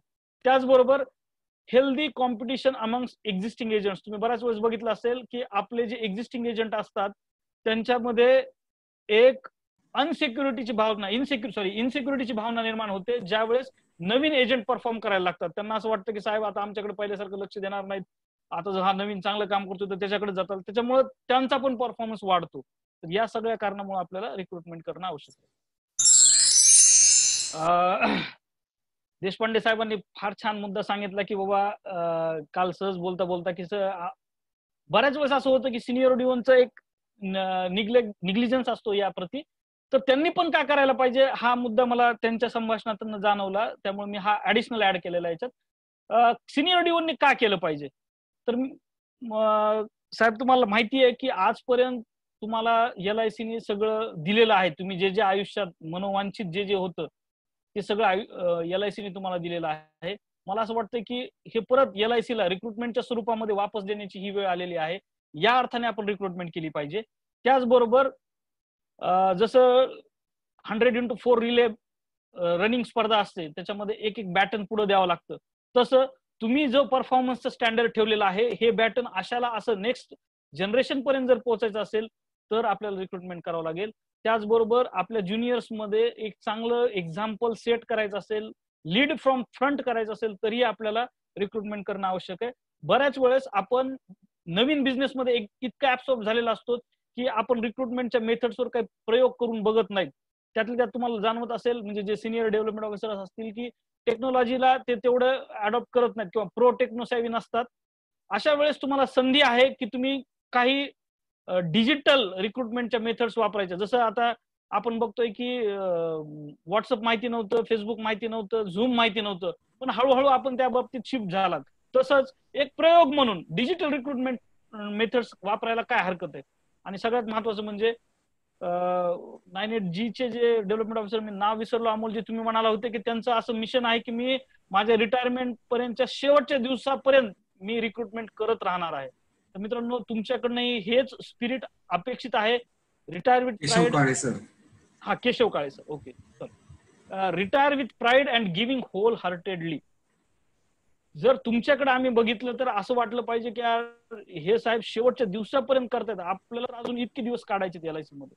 तर या अर्थाने मला असं वाटतं की सिनियर डेव्हलपमेंट ऑफिसर साहेबांनी पण रिक्रुटमेंट केली पाहिजे. याचा अर्थ आपण करत नाहीत असं आहे का? अजिबात नाही, आपण करतो. परंतु काही घटक आहेत ज्याच्यामुळे आपण ती करत नाहीत. असे कुठले घटक कारणीभूत आहेत की ज्याच्यामुळे आपण करत नाहीत? बऱ्याच वेळेस एक फसवी अल्पसंतुष्टता असते की काय मी क्वालिटी टीम करतो. त्याचं गमक खरं असं असतं मोस्ट ऑफ द केसेस 90% वेळेस की मी कुठं ना कुठं घाबरत असतो करण्यासाठी, नवीन रिक्रुटमेंट करण्यासाठी. त्यामुळे मी असं म्हणतो की नाही, माझ्याकडे कमीच टीम आहे पण क्वालिटी टीम आहे. आणि मित्रांनो त्यामुळे आपण रिक्रूट करत नाहीत, पण ही सिच्युएशन कधीही बदलू शकते. त्यामुळे आपण रिक्रुटमेंट केली पाहिजे. दुसरं आहे खरं म्हणजे कोर ड्युटीज ज्या आहेत आपल्या, recruitment, training and procure business, याच्यामध्ये बऱ्याच वेळेस असं होतं की आपण TS मध्ये किंवा अनप्रोडक्टिव्ह कामामध्ये इतका ऍब्सॉर्ब होऊन जातो की आपल्याला मुख्य कामाकडे वेळ द्यायला बघायला वेळच मिळत नाही. We tend to become managers of our agents, enable to delegate the work. आपण आपलं काम हे दुसऱ्यांना, म्हणजे जे नॉन प्रोडक्टिव्ह काम आहे ते डिलिगेट करायला अपयशी ठरतो आणि खऱ्या अर्थाने आपण आपल्या एजंटचे सुपर एजंट बनतो बऱ्याच वेळेस. ठीक आहे, तर ही काळजी घेतली पाहिजे मित्रांनो, की आपण आपली कोर ड्युटीवर फोकस केला पाहिजे. त्याचबरोबर फिअर ऑफ फेल्युअर, मी असं म्हणत नाहीये की आपण कधी प्रयत्नच केला नाही. बऱ्याच वेळेस असं होतं, आपण एखादा प्रयत्न करतो, चांगला होतो, आपण इनपुट्स पण छान देतो, परंतु जो अपेक्षित रिझल्ट असतो तो येत नाही आणि त्याच्यामुळे मग आपल्या जसं म्हणतो ना तोंडात एक बिटर टेस्ट, एक कडवट टेस्ट तशीच राहून जाते. रिक्रुटमेंट म्हणलं की मला ती टेस्टच आठवते, रिक्रुटमेंट मेथड्स आठवत नाहीत किंवा त्या बाबतीत काही इनोव्हेशन क्रिएटिव्हिटी काहीच आठवत नाही. मला रिक्रुटमेंट म्हणलं की फक्त तेच आठवतं. तर त्यामुळं थोडासा विचार करा की आपल्याला असं काही आहे का आपल्या मनामध्ये, कशा बाबतीत कुठल्या घटकामुळे आपल्या तोंडात ती बिटर टेस्ट राहिलेली आहे. इथं मी एक नेहमी उदाहरण देतो की बऱ्याच वेळेस फार मोठे मोठे दिग्गज असतात. तुम्हाला माहिती आहे की आता आपला जॉब आहे हा लोकांना भेटणे, बरोबर आहे, म्हणजे एजंट्स तयार करणे. बऱ्याच वेळेस आपण असं बघतो की बरेचसे डेव्हलपमेंट ऑफिसर आजही स्टेज करेज नसतं त्यांच्यामध्ये, समोर येऊन ते बोलत नाही. भरपूर प्रचंड त्यांचं ज्ञान आहे, एक्सपिरियन्स आहे, बिझनेस आहे, परंतु अनेक वेळेला तुम्हाला लक्षात येईल की ते समोर डायसवर येऊन बोलत नाहीत. का? तर कुठंतरी लहानपणी म्हणा केव्हाही त्यांच्या कॉलेजच्या लाईफमध्ये असेल, स्कूलच्या लाईफमध्ये असेल, कधीतरी ते बोलायचा प्रयत्न केला असेल आणि कोणीतरी हसलं असेल, तर ते हसणं त्यांच्या मनात एवढं स्टक होऊन बसलेलं आहे की त्याच्यानंतर त्याच्यात त्यांनी प्रयत्नच नाही केलेला. माझ्या स्वतःच्या बाबतीत आता जरी मी तुमच्या समोर बोलत असलो तरी माझ्या स्वतःच्या बाबतीत ही गोष्ट घडलेली आहे. 1 मिनिटात मी ती सांगतो, म्हणजे तुम्हाला आत्मपरीक्षण करता येईल की असं आपल्याला रिक्रुटमेंटच्या बाबतीत काय झालेलं आहे का. मी बीड मध्ये 7वी पर्यंत संस्कार शाळा आहे इथं, संस्कार विद्यालय, तिथं शिकलो. साधारणतः 1ली ते 9वी पर्यंत मी फर्स्टच असायचो. तर 7वीला असताना आमच्या शाळेची गॅदरिंग फार फेमस होती आणि 7वीला मी असताना मॅडम म्हटलं की आपल्याला एक ग्रुप डान्स करायचा आहे, त्याच्यामध्ये तू भाग घे. मी म्हटलं ठीक आहे. मी त्या ग्रुप डान्समध्ये भाग घेतला आणि त्या डान्सची रिहर्सल करत असताना माझी एकट्याची स्टेप चुकू लागली. आणि तुम्हाला माहिती बऱ्याच वेळेस की आपल्या म्हणजे आपल्यापेक्षा आपले शिक्षक लोक आणि त्यांच्या शिक्षकांमध्ये एक स्पर्धा असते की कोणत्या वर्गाचा पहिला नंबर आला. त्यामुळे ते त्यांनी वैयक्तिक पातळीवर घेतलेली असते प्रतिष्ठा. तर त्यांनी मला 1-2दा सांगितलं की तुझी एकट्याची स्टेप चुकते, आपल्याला पहिला नंबर यायचा आहे, तुझ्या एकट्याच्या स्टेपमुळे आपला ग्रुप डान्सचा पहिला नंबर जाईल, तर तू व्यवस्थित कर. मी म्हटलं ठीक आहे मॅडम. मी परत ट्राय केला, माझं परत चुकलं. त्यांनी परत एकदा सांगितलं की तुला मी सांगते, 2 वेळेस सांगितलं, तू परत एकदा कर. आणि तिसऱ्या वेळेस पुन्हा मी चुकलो. त्यांच्या हातात बसून होत्या, त्या बसून बघत होत्या आणि त्यांच्या हातात पट्टी होती, लाकडी पट्टी आपली. त्यांनी तिसऱ्या वेळेस जस्ट मारली माझ्या पायावर फेकून की तुला सांगितलेलं कळत नाही, तुला अजूनही समजलेलं नाहीये.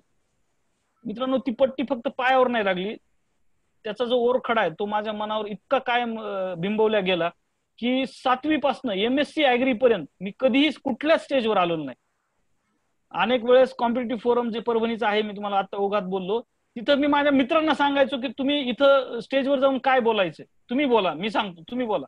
पण मी कधीही डेअरिंग केली नाही. त्यानंतर मी ज्ञानप्रबोधिनीला MPSCच्या लेक्चरसाठी होतो, तिथे पण मी वर्गामध्ये मागं बसून दुसऱ्या शेजाऱ्याला सांगायचो की याचं उत्तर हे, तू सांग, मी नाही बोलत. आणि कालांतराने असं झालं की आमचे एक मित्र आहेत वळवी म्हणून, वीरेंद्र वळवी, त्यांनी एक अकॅडमी टाकली आणि ते म्हटले अमर तुला शिकवायचंय, यांना या विद्यार्थ्यांना शिकवायचे. तर त्याला विरू म्हणायचो होतं आम्ही. म्हटलं विरू भाऊ, तुला काय लिहून द्यायचं ते मी देतो, तू शिकव, पण मी बोलू शकत नाही. पण त्यांनी मला एक आयडियली ट्रॅप केलं. त्यावेळेस मी MPSC मेन्सचा अभ्यास करत होतो. तो म्हटला मेन्स पास झाल्यानंतर पुढचा टप्पा काय. मी म्हटलं इंटरव्ह्यू मध्ये साधारणतः किती लोकांचं पॅनल असतं. म्हटलं 3-4 लोकांचं. म्हटलं तुला असं वाटत नाही का की जर तू 50 माणसांसमोर व्यवस्थित बोलू शकलास, विद्यार्थ्यांना व्यवस्थित शिकवू शकलास, सांगू शकलास, तर तू 4-5 माणसांना व्यवस्थित हँडल करशील. आता तुम्ही प्रश्नच असा टाकला की मी अडकलो त्या ट्रॅपमध्ये. मग मलाही मनात असं वाटायला लागलं की अरे हो, खरंच जर आपण 50 माणसांना शिकलो तर 5 माणसं हँडल करू शकू. म्हटलं ठीक आहे. आणि मित्रांनो, त्यावेळेस वायरलेस इन्स्पेक्टरची ऍड होती. पहिलंच सेशन होतं माझं. आणि मला आता जसं विनोद, मी जो पहिला विनोद तुम्हाला सांगितला तोच विनोद मी तिथं सांगू शकलो. पहिलं लेक्चर आयुष्यातलं मी इंग्लिश सारखं लेक्चर 10 मिनिटाचा ब्रेक देऊन जवळजवळ 3.5 तास घेतलं. आणि माझा मित्र बाहेर हॉलच्या बाहेर वाट बघत होता की आपल्या अकॅडमीचं पहिलंच लेक्चर आहे, इंग्लिशचं लेक्चर आहे, आणि हा काय पोरांना मारून टाकतो काय इतक्या वेळ लेक्चर घेतलं तर. पहिले 10 मिनिटं तर व्हायब्रेशन मोड मध्ये होतो मी आपलं स्वागत करतो असं होतं. आता मी ज्यावेळेस मागं वळून बघतो त्यावेळेस मी असा विचार करतो की वीरेंद्र वळवीमुळं मला माझ्यातलं पोटेन्शियल कळालं, माझा तो मेंटल ब्लॉक निघाला, म्हणून मी तुमच्या समोर बोलू शकतो. तर या अर्थाने मी त्याचे पण आभार मानतो. मित्रांनो, हे सगळं सांगण्याचा प्रपंच एवढाच आहे की बऱ्याच वेळेस आपल्या मनावर ती एक कृती नसती राहत, त्याचे ओरखडे ओढले जातात. तसंच तुम्ही ऑब्झर्व करा की मी रिक्रुटमेंट का नको म्हणतोय, कुठला ओरखडा माझ्या मनावर अजूनही अधिराज्य करतोय, याची तुम्ही स्वतः आत्मपरीक्षण करा. पुढचं अनअवेअर फ्लॉस. बऱ्याच वेळेस आपण फार तात्पुरता विचार करतो, ठीक आहे या वर्षी नाही झाली रिक्रुटमेंट, पुढच्या वर्षी करेल. पण मित्रांनो, जर आपल्याला एक नो इन्क्रीमेंट लागलं किंवा 1 डिक्रीमेंट लागलं तर आपला लॉंग टर्म मध्ये 5 ते 6 लाखाचा लॉस होतोय. आणि याचं मूळ कारण फक्त नो रिक्रुटमेंट हेच आहे. बऱ्याच वेळेस आपला ऍटिट्यूड, पर्टिक्युलर जे नवीन जॉईन झालेले आहेत माझे मित्र, कंपनी जी अजूनही स्पर्धा परीक्षेचा अभ्यास करते, ते असं म्हणतात की बाबा नाही आपण हे आलोच कशाला, यासाठी 11 महिने पगार घ्यायचा आणि जायचं. तर मित्रांनो, पुन्हा एकदा तुमच्या मित्रांचा जॉब आणि तुमचा हा जॉब याची तुलना करा. तुम्ही सगळं मनी, फेम, त्याच्यानंतर तुमची time flexibility, freedom, relationship with senior dignitaries, हे सगळं कम्पेअर करा आणि मग समजून घ्या की तुम्ही किती चांगल्या जॉब मध्ये आहेत. म्हणजे बऱ्याच वेळेस आपण रिक्रुटमेंटला भीतो, मी रिक्रुटमेंट करत नाही. खरं म्हणजे तुमच्याकडे हे अस्त्र आहे ज्याच्यानं तुम्ही ईच अँड एव्हरी गोष्ट तुम्हाला जी पाहिजे ती कमवू शकता. एक जोक आठवला त्यामुळे सांगतो इथं. एक सरदारजी असते, त्या सरदारजीकडे घरी चोर येतात आणि चोरी करून सगळं सोनं नाणं, सगळी जी काही संपत्ती त्याची कॅश सगळी लुटून नेतात. रात्रीच्या वेळेस चोरी होते. तो ज्या दिवशी दुसऱ्या दिवशी लोकांना सांगतो की अरे माझ्या घरी चोरी झाली बाबा, असं झालं तसं झालं. तर लोकांना त्याच्या एका मित्राला आठवतं, तो म्हणतो अरे पाजी मैंने तो सुना था कि आपके पास बंदूक है. तर तो म्हणतो अरे वो तो मैंने ऐन समय पे दिमाग चलाया इसलिए वो तो बच गई, मैंने तकिए के नीचे रख दी इसलिए वो बच गई म्हणतो. आता ज्या बंदुकीनं चोरांना धाक दाखवणं अपेक्षित होतं आणि हे सगळं वाचवणं अपेक्षित होतं, तीच त्यांनी लपून ठेवली. तसंच आपलं आहे मित्रांनो. ज्या रिक्रुटमेंटच्या आधारे आपण मनचाहा आयबी कमवू शकतो, तेच शस्त्र आपण मॅन करून ठेवलेलं आहे. सवाय द डिलोजन. बऱ्याच वेळेस असं होतं की नाही माझा आता चांगला बिझनेस आहे, मला काय करायची गरज आहे. पण ही परिस्थिती चेंज व्हायला फार वेळ लागत नाही. तुम्ही अनेक आपल्या सिनियर डेव्हलपमेंट ऑफिसरचे हे एक्सपिरियन्स अनुभवू शकता. आणि 7वी गोष्ट आहे फ्रिक्वेंट चेंजिंग पॉलिसीज. तुम्ही बघितलं असेल भारत सरकारचे, इरडाचे किंवा LIC मॅनेजमेंटचे भरपूर धोरणं बदलत आहेत. जसं आता कार्यक्रमाची सुरुवात करताना शेळके साहेबांनी सुद्धा सांगितलं की बऱ्याच वेळेस आपल्याला आपली वर्किंग स्टाईल सुद्धा चेंज करावं लागेल बाह्य परिस्थितीमुळे. तर ही तर धोरणं आहेत, याला अनुसरूनच आपल्याला चालणं अपेक्षित आहे. त्यामुळं आपण मागच्या बदलाशी अनुरूप करून घेतोय की नाही घेतोय, लगेच दुसरा बदल समोर येतोय. त्यामुळं याच्यावर सुद्धा जर आपल्याला म्हणजे याच्यात जर आपण पटकन बदल नाही करून घेतला तर पुन्हा आपली उदासीनता जी रिक्रुटमेंट प्रतीची ती आणखी वाढेल. आणि सगळ्यात शेवटचं म्हणजे की IB earners, non IB earners असतात, त्यांचं नेहमीचं वाक्य असतं की आमच्याकडे पैसाच नाही काय करू. मी तर असं सजेस्ट करेल मित्रांनो, हे सगळं आपलं परिवारामध्ये बोलतोय आपण LIC परिवारामध्ये, त्यामुळे मी तर असं सजेस्ट करेन जर तुमच्याकडे पैसे नाहीत असं म्हणाला तर माझं म्हणणं आहे तुम्ही सोसायटी काढा, मित्रांकडनं उसने घ्या, परंतु व्यवस्थित एक फंडिंग करा. तुम्हाला ही गॅरंटी देतो जर तुम्ही व्यवस्थित फंडिंग करून नियोजन करून जर हे केलं तर त्याच्या बदल्यात तुम्ही 4 पट 5 पट पैसाही कमवाल. आणि जर हे नाही केलं तर तुमचेच म्हणजे कुठे FCA कट हो किंवा नॉन इन्क्रीमेंट हो किंवा डिक्रीमेंट हो, या दराने आपले पण पैसे वाया जातील, असंही होऊ शकतं. आणि असं काही नाहीये की फक्त नॉन IB अर्नर कडेच पैसा नाहीये, जे IB अर्नर आहेत ते पण स्वतःच पैसा बाजूला काढून एक वेगळी फंडिंग करण्याची कधी कष्ट सहजासहजी घेत नाहीत. आपल्या केडरची खासियत काय मित्रांनो, तुम्ही बघितलं असेल की एकाच ब्रांच मध्ये एक DO करोड्स मध्ये IB घेतोय आणि त्याच ब्रांच मध्ये एक आपला कॉम्रेड स्ट्रगल करतोय फक्त या प्रोफेशन मध्ये राहण्यासाठी. कशामुळे असं होतंय? तर मला असं वाटतं की जो कमवतोय त्याचं व्हाय क्लिअर आहे, की मला का कमवायचंय हे त्याचं क्लिअर आहे, त्यामुळं तो कमवू शकतो.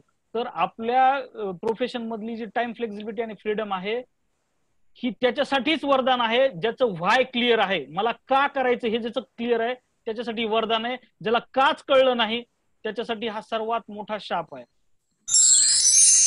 येस, आता बघूया सक्सेस फॉर्म्युला. काय सक्सेस फॉर्म्युला आहे कुठल्याही रिक्रुटमेंट मधला? तर हा फॉर्म्युला आहे मित्रांनो. याची सुरुवात होईल प्लॅनिंग पासून. मग त्याचं प्लॅनिंग केल्यानंतर आपण कुठल्या मार्गाने जायचं हे ठरवूया, त्याची कृती आराखडा तयार करू. कृती आराखड्यामध्ये आपण कुठली रिक्रुटमेंट मेथड वापरणार आहे, आपल्या एरियामध्ये कुठली चालणारी आहे ती वापरू, ती बघू. त्याच्यानंतर ती मेथड वापरल्यानंतर त्याचा रिव्ह्यू आपण आढावा घेतो, त्याचा रिझल्ट बघतो. बऱ्याच वेळेस आपण एखादी रिक्रुटमेंट मेथड चांगली आहे वाईट आहे हे फक्त त्याच्या आढाव्यावरनं किंवा त्याच्या रिझल्टवरनं ठरवत असतो, पण ऍक्च्युअल तसं नाही. का? उदाहरण देतो म्हणजे तुमच्या लक्षात येईल. समजा एखाद्या व्यक्तीला एक रिक्रुटमेंट मेथड वापरली, 5,000 रुपये खर्च केला आणि 6 प्रॉस्पेक्ट मिळाले, 6 प्रॉस्पेक्ट मिळाले. ते त्यातले त्याने 3 कन्वर्ट केले आणि he is happy with that. बस भरपूर झाले बाबा, आता मला काही पुढे काय करायची गरज नाही वर्षभर. आता त्याचा स्वसंवाद काय झाला? बस. जर त्याचा स्वसंवाद बस असेल तर तो परत कमिटमेंट आणि परत प्लॅनिंग कडे येईल का? नाही येणार. पण या उलट समजा एखाद्या व्यक्तीने 25,000 रुपये खर्च केलेले आहेत, त्याला अपेक्षित होतं 25 प्रॉस्पेक्ट यायला पाहिजेत, परंतु प्रॉस्पेक्ट त्यात म्हणजे लीड जनरेट व्हायला पाहिजेत, परंतु त्याच्याकडे समजा लीड असं गृहीत धरा 15 किंवा 10च लीड जनरेट झाल्या, परंतु तो म्हटला नाही या 10 पैकी मी 8 कन्वर्ट करणार. आणि आता त्याचा सेल्फ टॉक असा आहे की नाही, 8 जरी नाही झालं तरी मला या वर्षी काही असो मला 50 जण रिक्रूट करायचेत म्हणजे करायचेत. हा त्याचा स्वसंवाद झाला. या स्वसंवादाने त्याची जी कमिटमेंट काय ती जाणून दिली आणि ही त्याची कमिटमेंट काय, यस जर झालेला असेल तर आय कॅन डू इट, माझे जे अपेक्षित रिझल्ट आहे तर मला जाणीव होईल की हा मी हे करू शकतो. नसेल झालं तर I have to do it. ठीक आहे, मला 50 करायचे, मी आता 10च करू शकलो, पण मला अजून 40 करायचे, I have to do it. म्हणजेच त्याच्या का करायची याच्या बाबतीतली क्लॅरिटी आहे. हीच क्लॅरिटी परत तुम्हाला नवीन प्लॅनिंग कडे घेऊन जाईल. तर मित्रांनो, बऱ्याच वेळेस असं होतं की एखाद्या रिक्रुटमेंट मेथडचा आपल्याला रिझल्ट आला की आपण तिथंच थांबतो, तिथं एंड नाहीये ऍक्च्युअल. तो परत स्वसंवाद, तुमची कमिटमेंट आणि परत प्लॅनिंग याच्याशी म्हणजे हे चक्र फिरतच राहायला पाहिजे. तोच खरा फॉर्म्युला आहे. बऱ्याच वेळेस लोकांना असं वाटतं की काय नाही, 2-4 मेथड सांगा, आमच्या भागात कुठली चालू आहे ती बघतो, अप्लाय होते का, जर झाली तर ओके, नाही झाली तर मग परत काय याच्या वाटेला जात नाही. तर असं नाही मित्रांनो. सेल्फ टॉकच्या बाबतीत एक उदाहरण आहे. एडमंड हिलरी जो एव्हरेस्ट वीर आहे त्याचं एक उदाहरण आपण नेहमी ऐकतो की तो ज्या वेळेस जगातला पहिला व्यक्ती झाला माउंट एव्हरेस्ट सर करणारा, त्याच्या जस्ट अगोदरच्या मिशन मध्ये तो फेल झाला होता. तर त्यावेळेस असं म्हणतात की त्यानं एकदा एकटक माउंट एव्हरेस्ट कडे बघितलं आणि स्वतःच्या मनाशी असा संवाद केला माउंट एव्हरेस्ट कडे बोट करून की बुवा, though you are Mount Everest, as since you are mountain you cannot grow, but as a human I can grow, hence next time I will come and conquer you. आणि त्यानं तसंच खरंच करून दाखवलं पुढच्या वेळेस.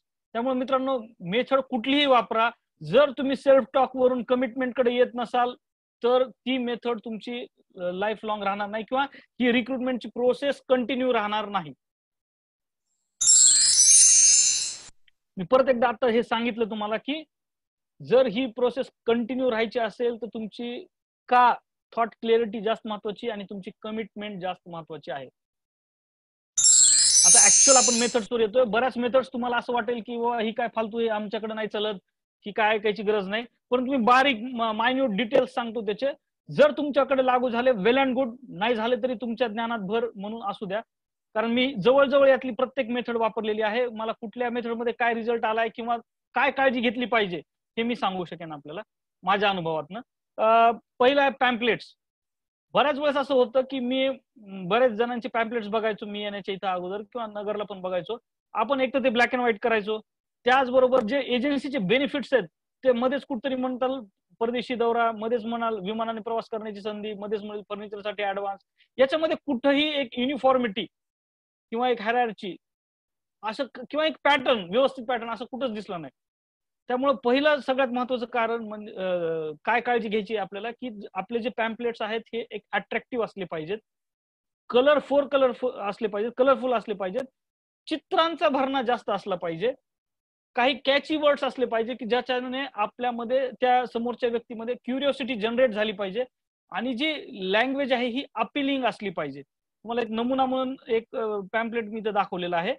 तर ह्या काळजी आपल्याला पॅम्पलेट बनवताना घेतल्या पाहिजेत. मित्रांनो, प्रत्येक पॅम्पलेट हे प्रत्यक्ष अप्रत्यक्षपणे आपली ब्रँडिंग करत असतं. त्यामुळं तुमच्या व्यक्तिमत्वाचा अप्रत्यक्ष ठसा त्या पॅम्पलेटमध्ये लक्षात आलाच पाहिजे. त्याच्यानंतर एक क्लॅरिटी पाहिजे. कुठल्या बाबतीत क्लॅरिटी पाहिजे की मी हे पॅम्पलेट कुठं देणार आहे, याच्यानंतरची मी प्रोसेस काय करणार आहे, त्याच्यात मी इंटरव्ह्यू देणार आहे का, त्याची डेट देणार आहे का, मी त्याचा व्हेन्यू दिलेला आहे का, इंटरव्ह्यू मी स्वतः घेणार आहे का, किंवा पुढची सिस्टीम मी कशी घेणार आहे, फॉलोअप कसा घेणार आहे, हे आपलं क्लिअर कट चित्र पाहिजे. नाही तर बऱ्याच वेळेस असं होतं, आपण इंटरव्ह्यू साठी ते टाकतो आणि मग ती व्यक्ती ऑफिसमध्ये येते आपण नसताना, आणि मग नंतर कदाचित दुसऱ्या डेव्हलपमेंट ऑफिसरकडे जाते किंवा ती ब्रांच मॅनेजरला विचारून वापस जाते. त्यामुळे याची पण क्लिअरिटी पाहिजे की आपण नंतर त्यांना कसं ऍक्सेस करणार आहोत. त्याच्यानंतर पेपर ऍडव्हर्टाइजमेंट. आता दिसायला फार साधारण गोष्ट दिसेल ही. मित्रांनो, याच्यासाठी आपल्याला आपला टार्गेट वर्ग ठरवला पाहिजे. कुठल्या पेपरला देणं अपेक्षित आहे, कितव्या पेजवर दिली पाहिजे, कुठल्या साईडला दिली पाहिजे, त्याच्यानंतर ती कधी दिली पाहिजे, किती साईज तिची दिली पाहिजे, फ्रिक्वेन्सी काय ठेवायची त्याची, आणि त्याच्या इंटरव्ह्यूचे डिटेल्स पण आपल्याला कळवायला पाहिजेत. मागे मी बोललो, परत एकदा रिपीट करतो की आपल्याकडे पुणे डिव्हिजन मध्ये एक कॉम्रेड आहेत सर, त्यांनी एकाच पेपर ऍडव्हर्टाइजमेंट मध्ये 89 लीड जनरेट केल्या. ज्यावेळेस मी त्यांना असं विचारलं की सर हे तुम्ही कसं करू शकलात, तर ते म्हटले अरे पेपरला ऍड द्यायला सुद्धा स्किल लागतं म्हणे. मी म्हटलं सर काय लागतं सांगा ना. तर मित्रांनो, त्यांनी त्या दिवशी पेपरमध्ये ऍड दिली, ज्या दिवशी महाराष्ट्र विधानसभेचे जे इलेक्शन झाले होते त्याचे रिझल्ट ज्या दिवशी डिक्लेअर होणार होते त्या दिवशी त्यांनी पेपरला ऍड दिली. त्यांचं लॉजिक असं होतं की त्या दिवशी मॅक्झिमम लोक ती ऍडव्हर्टाईज वाचतील. त्यामुळे तुम्ही विचार करू शकता मित्रांनो, इव्हन औरंगाबाद डिव्हिजन मध्ये पण माझे काही असे मित्र आहेत ज्यांचं प्रोबेशन पेपरच्या एका ऍड मुळे कन्फर्म झालेलं आहे. पण ही महत्वाचे घटक आहेत, हे आपण त्यात जपले पाहिजेत. त्याचबरोबर व्हिजिटिंग कार्ड. एका साईडला तुमचं 2 प्रकारचे व्हिजिटिंग कार्ड तुमच्याकडे असले पाहिजेत. एका साईडला एक जे प्रोफेशनल म्हणजे मोठमोठ्या व्यक्तींना तुम्ही देताना, आणि एक ज्यावेळेस तुम्हाला, बऱ्याच वेळेस असं होतं की आपल्याला एखादा प्रॉस्पेक्ट वाटतो, कधी कधी मनात अशी शंकाही वाटते की अरे आपण जर याला सांगितलं तर त्याला असं वाटलं की काय बाबा मला एजंट म्हणून ट्रीट करायला लागले, आणि नाही सांगितलं आणि हा परत कुठे जॉईन झाला तर त्याचा पश्चाताप आपल्याला राहील. मग अशा वेळेस आपण या दोन्हीचं सुवर्ण मध्य म्हणून असं व्हिजिटिंग कार्ड देऊ शकतो. एका साईडला आपलं नाव असेल, आपलं डेझिग्नेशन असेल, आणि दुसऱ्या साईडला, हे खरं म्हणजे मी पिक्टोरियल नाही केलं, हे जर पिक्टोरियल केलं तर अजून छान होईल, दुसऱ्या साईडला आपण असं LIC एजन्सी बेनिफिट्स वेगळ्या स्वरूपामध्ये देऊ शकतो, ज्याच्यामधून त्याची उत्सुकता जाणवेल त्याला आणि तो आपल्याला संपर्क करेल. तर म्हणजे हे पिक्टोरियल असेल तर अजून जास्त फायदेशीर ठरेल. Cable, radio, bus stand. बघा मित्रांनो, 2 प्रकारच्या मेथड्स आहेत. एक आहे ऍक्टिव्ह, म्हणजे बऱ्याच प्रकारे आपण ह्याची विभागणी करू शकतो. एक असते ऍक्टिव्ह, एक असते पॅसिव्ह. ऍक्टिव्ह मेथड्स मध्ये जनरली आपल्याला स्वतःला किंवा आपण लोक हायर करावं लागतात, ऍक्टिव्हली इन्व्हॉल्व्ह व्हावं लागतं. परंतु काही पॅसिव्ह मेथड्स आहेत, भले त्यांचे रिझल्ट कमी असतील पण ते कॉन्स्टंट असू शकतात. त्यामुळे जर आपण कुठली मेथड वापरणार असाल तर हे मनात विचारून घ्या की मी ऍक्टिव्ह मेथड वापरणार आहे का पॅसिव्ह मेथड. कारण मला असं वाटतं की तुम्ही किती ऍक्टिव्ह मेथड वापरले तर 1-2 तरी पॅसिव्ह मेथड वापरायला काही हरकत नाही, कारण तरी तुमची कंटिन्युटी राहील रिक्रुटमेंटची. तर ही एक छान पॅसिव्ह मेथड आहे. उदाहरणार्थ केबल, रेडिओ, बस स्टँड इथं आपण ऍड करणे. माझे एक मित्र आहेत प्रकाश बाविस्कर, जे आधी नगरला होते, नंतर ते पुण्याला गेलेले आहेत. त्यांनी ही एक मेथड वापरलेली. बस स्टँड मध्ये जी अनाउन्समेंट असते 2 गाड्या बसेसच्या दरम्यानची, त्याच्यामध्ये त्यांनी ही ऍडव्हर्टाइजमेंट दिलेली होती. अनेक जण केबलला देऊ शकतात, रेडिओवर देऊ शकतात. याचं स्क्रिप्ट आपलं अट्रॅक्टिव्ह पाहिजे. जर तुम्ही फक्त ऑडिओ देणार असाल तर एक जिंगल छान असली पाहिजे त्याच्या बॅक साईडला. त्याची फ्रिक्वेन्सी किती असायला पाहिजे, कॅची वर्ड्स पाहिजेत, लोकांमध्ये क्युरिओसिटी जनरेट झाली पाहिजे, आणि याच्यामध्ये तुम्ही तुमचा मोबाईल नंबर देणार का ऑफिसला येऊन भेटा देणार हे पण तुमचं क्लिअर पाहिजे. हा, आता आपण फार महत्वाच्या सेक्शन मध्ये आलेलो आहोत, इंटरनेट किंवा वेबसाईट. वेबसाईटचा आधी क्लिअर करतो. आता जे काही मोठमोठी शहर, ऍटलिस्ट जिल्ह्याची जी ठिकाणं आहेत त्यांनी वेबसाईट करायला काही हरकत नाही. इव्हन तालुक्याच्या लोकांनी केली तरी आनंदच आहे. आमचे एक मित्र आहेत नकुल शिरपूरकर, तालुक्याला आहेत ते वसमतला, परंतु त्यांनी स्वतःची वेबसाईट क्रिएट केलेली आहे. मित्रांनो याच्याकडे लगेच तुम्ही आत्ताच मी या महिन्यात वेबसाईट केली आणि लगेच मला दुसऱ्या महिन्यापासून दर महिन्यात एक कॅन्डिडेट येईल असं काही अपेक्षित करू नका. हा फ्युचर ट्रेंड आहे. जसं आता मी परत एकदा शेळके साहेबांचा उल्लेख करतो की त्यांनी जसं सांगितलं तसं आपल्याला डिजिटलायझेशन कडे यावं लागणार आहे, इव्हन रिक्रुटमेंट मेथड्सच्या बाबतीत पण. तर स्वतःची वेबसाईट असलेली फार चांगली गोष्ट आहे. त्याचा कसा उपयोग करायचा हे मी पुढे आल्यानंतर सांगेल, पुढच्या स्लाइड्स मध्ये आहे त्याचं. तर हा फ्युचर ट्रेंड आहे. काय ऍडव्हान्टेज आहे इतर मेथड पेक्षा? जर मी एखाद्या पॅम्पलेटला ऍडव्हर्टाईज दिली किंवा पेपर न्यूजपेपर थ्रू दिली तर त्याचं जे आयुष्य ते फार लहान आहे. म्हणजे माझा जो वाचक आहे असं गृहीत धरा की तो किती वेळ नजर देणार आहे त्याच्यावर, हार्डली 1 मिनिट. 1 मिनिटामध्ये मला पॉवरफुली त्याला प्रेझेंट करायचं, बरोबर आहे. मात्र इंटरनेटवर त्याला ऍक्सेस 24/7 आहे. हे सगळ्यात मोठा प्लस पॉईंट आहे. इथं मी तुम्हाला काही वेबसाईट दिलेल्या आहेत ज्याच्यावरनं तुम्ही तुमचे प्रॉस्पेक्ट निवडू शकता. पहिली वेबसाईट आहे nmk.co.in. ही वेबसाईट बीड मधल्या एका व्यक्तीची आहे. या वेबसाईटचं वैशिष्ट्य असं की महाराष्ट्रातील जवळजवळ 80% लोक ही वेबसाईट सर्फ करतात. आजपर्यंत 12 कोटी युजर्स, म्हणजे पुन्हा पुन्हा जर काउंट होतात त्यात 12 कोटी युजर्स त्याला व्हिजिट केलेली आहे. याचं प्लस पॉइंट असा आहे की जे पार्शली एम्प्लॉईड आहेत ते पण याला ऍक्सेस करतात नेहमी. त्याच्यामुळं जी लोक तुम्हाला अदरवाईज मिळणार नाहीत ती पण या मेथड मधनं मिळतील. किंवा बाकीच्या ज्या वेबसाईट आहेत, naukri.com असेल, quicker.com असेल, त्याच्यानंतर monster.com असेल, या वेबसाईट मधनं तुम्ही डेटा खरेदी करू शकता तुमच्या एरियातील लोकांचा आणि नंतर तुम्हाला तो प्रोसेस करून लीड जनरेट करता येऊ शकता. किंवा जस्ट डायल थ्रू सुद्धा तुम्ही डेटा विकत घेऊ शकता. ठीक आहे मित्रांनो, या मेथड्स आहेत. काय काळजी घेतली पाहिजे? मी जसं आता म्हटलं की पॅकेज देतात ते वेगवेगळे, त्यांच्या पॅकेजचे नाव असतात सिल्वर, गोल्ड, प्लॅटिनम वगैरे वगैरे. तुम्ही ठरवायचे तुम्हाला कुठला टार्गेट वर्ग पाहिजे ते पण ते विचारतात. एज्युकेशनल बॅकग्राऊंड काय पाहिजे किंवा तुमचा जॉग्राफिकल एरिया कुठला पाहिजे, तुम्हाला किती जणांचा ऍक्सेस पाहिजे, म्हणजे काही वेळेस तुम्हाला मेल मिळतील किंवा त्यांचे मोबाईल नंबर मिळतील. तुम्हाला कसं पॅकेज पाहिजे हे तुम्ही ठरवायचे. या व्यतिरिक्त काही फ्री ऍडव्हर्टायझिंग साइट्स पण असतात जिथे तुम्ही तुमचे वेबसाईटची म्हणा किंवा तुमचं पॅम्पलेट किंवा तुमची ऍडव्हर्टाईज करू शकता. हे सगळं करत असताना तुम्हाला त्याचा पुढचा सपोर्ट सिस्टीम देणं फार गरजेचं आहे. कारण हे सगळं फक्त लीड जनरेट करतील. याच्या नंतरची जी प्रोसेस आहे एक तर ती तुम्हाला स्वतःला करावी लागेल किंवा व्यवस्थित सपोर्ट सिस्टीम द्यावी लागेल. वैयक्तिक माझ्या बाबतीत सांगायचं झालं तर मी सांगतो तुम्हाला की मी ज्यावेळेस NMK वर ऍड देतो सॉरी मी ज्यावेळेस NMK वर ऍड देतो त्यावेळेस मी जनरली माझ्या असिस्टंटचा नंबर देतो आणि तिथे मला जो कॅन्डिडेट येणार आहे हा फिल्टर होऊन येतो. म्हणजे बऱ्याच वेळेस असं होतं की nmk.co.in ला ऍक्सेस भरपूर लोक करतात, तुम्हाला एन्क्वायरीज भरपूर येतात, पण बऱ्याच वेळेस तुमचे जिओग्राफिकल लोकेशन सोडून अन्य ठिकाणचे असतात किंवा जस्ट 12वी पास आउट झालेला विद्यार्थी असतो, असंही होतं. तर हे सगळं फिल्टरेशन करून तुमच्यापर्यंत आलं पाहिजे. तिथं माझा असिस्टंट पहिलं फिल्टर लावतो, विचारतो प्रोफेशन काय, त्याला जर जेन्युइन वाटला, चांगला वाटला तर मी एक पीपीटी तयार केलेली LIC एजन्सी एक उत्तम करिअर ती त्यांना पाठवतो आणि असं सांगतो की बाबा जर तुम्हाला हे सगळं पटलं तर नेक्स्ट फोन तुम्ही डायरेक्ट साहेबांना बोला, ते तुमच्याशी बोलतील. आणि त्या पीपीटी मध्ये मी LIC एजन्सीचे बेनिफिट्स, त्याचबरोबर जी प्रोसेस आहे म्हणजे डॉक्युमेंट्स काय काय लागतील किंवा तुम्ही सगळे फॉर्म सबमिट केल्यानंतर एक्झाम कशी असते, एजन्सी कोड कसा मिळतो वगैरे वगैरे, थोडक्यात ती फ्लो चार्ट पण दिलेला आहे त्याच्यामध्ये. तर ही क्लिअरिटी राहते. जर तुम्हाला कुठल्या वेबसाईटवर हे करून इंटरव्ह्यू करायचं असेल त्याचं पण तुम्ही क्रायटेरिया व्यवस्थित ठरवणं अपेक्षित आहे. सिलेक्शन क्रायटेरिया तुम्ही तुमचा ठरवायचा आहे की मला कुणाला नोकरी म्हणजे एजन्सी द्यायची, कुणाला द्यायची नाही. याचबरोबर आपण आता बघतोय की सोशल मीडिया हे पण फार, तुम्ही आता बऱ्याच ठिकाणी बघत असाल, ऐकत असाल की याच्यावर आता ट्रेनिंग चालू आहे, कोचिंग चालू आहे.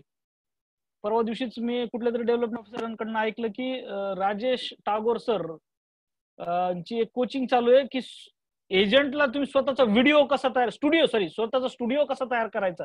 कारण होऊ शकतं की इथनं पुढे तुम्हाला तो रेग्युलर वापरावे लागेल तुमच्या कस्टमर्सशी कम्युनिकेट करताना. तर लोकांना, मित्रांनो लक्षात घ्या की लोक कुठल्या लेवलला जाऊन याचा विचार करत आहेत. त्यामुळे आपण रिक्रुटमेंटसाठी सोशल मीडियाचा कशा प्रकारे वापर करू शकतो, का करायला पाहिजे हे समजून घेऊया आधी. एकतर वाईड कव्हरेज आहे, लेस एक्सपेन्सिव्ह आहे, पॅसिव्ह मेथड आहे, तुम्हाला ऍक्टिव्हली काय करायची गरज पडत नाही जास्त. आणि ही फ्युचर मेथड्स आहे, जे आपण आता नेक्स्ट जनरेशन बघतो, मिलेनियल्स जे टेक्नोसेव्ही आहेत, त्यांचं हे लाडकी मेथड आहे त्यांची. व्हॉट्सअप ग्रुप असेल, ब्रॉडकास्ट ग्रुप असतील, फेसबुकचे ग्रुप्स असतील, किंवा बल्क मेसेजेस असतील, किंवा युट्यूब चॅनल असेल, बल्क ईमेल्स असतील, हे सगळे याचे सोशल मीडियाचे प्रकार आहेत. याच्या व्यतिरिक्त आणखी जे रिसेंट आहे ते काय आहे, गुगल डॉक्युमेंट्स किंवा गुगल फॉर्म्स किंवा पोल्स, क्विज, ई सर्वे. आता आपण बसल्या बसल्या घरी आहोत. मी असं ऐकलेलं आहे किंवा अनुभवलेलं आहे की मुंबईमध्ये रिक्रुटमेंट बऱ्याच ठिकाणी या Google forms, Google documents through सुद्धा होते. कशी होऊ शकते, तर या गुगल डॉक्युमेंट्स पाठवायचे व्हॉट्सअप थ्रू किंवा टेलिग्राम थ्रू किंवा फेसबुक थ्रू, आणि त्याच्यामध्ये एक हे द्यायचं, लिंक द्यायची गुगल फॉर्मची. मी इथं माझ्याकडे आहे, अमोल, जे आपण ओपन होतोय का बघूया, एक जस्ट नमुना लाईव्ह आपण बघूया होतोय का.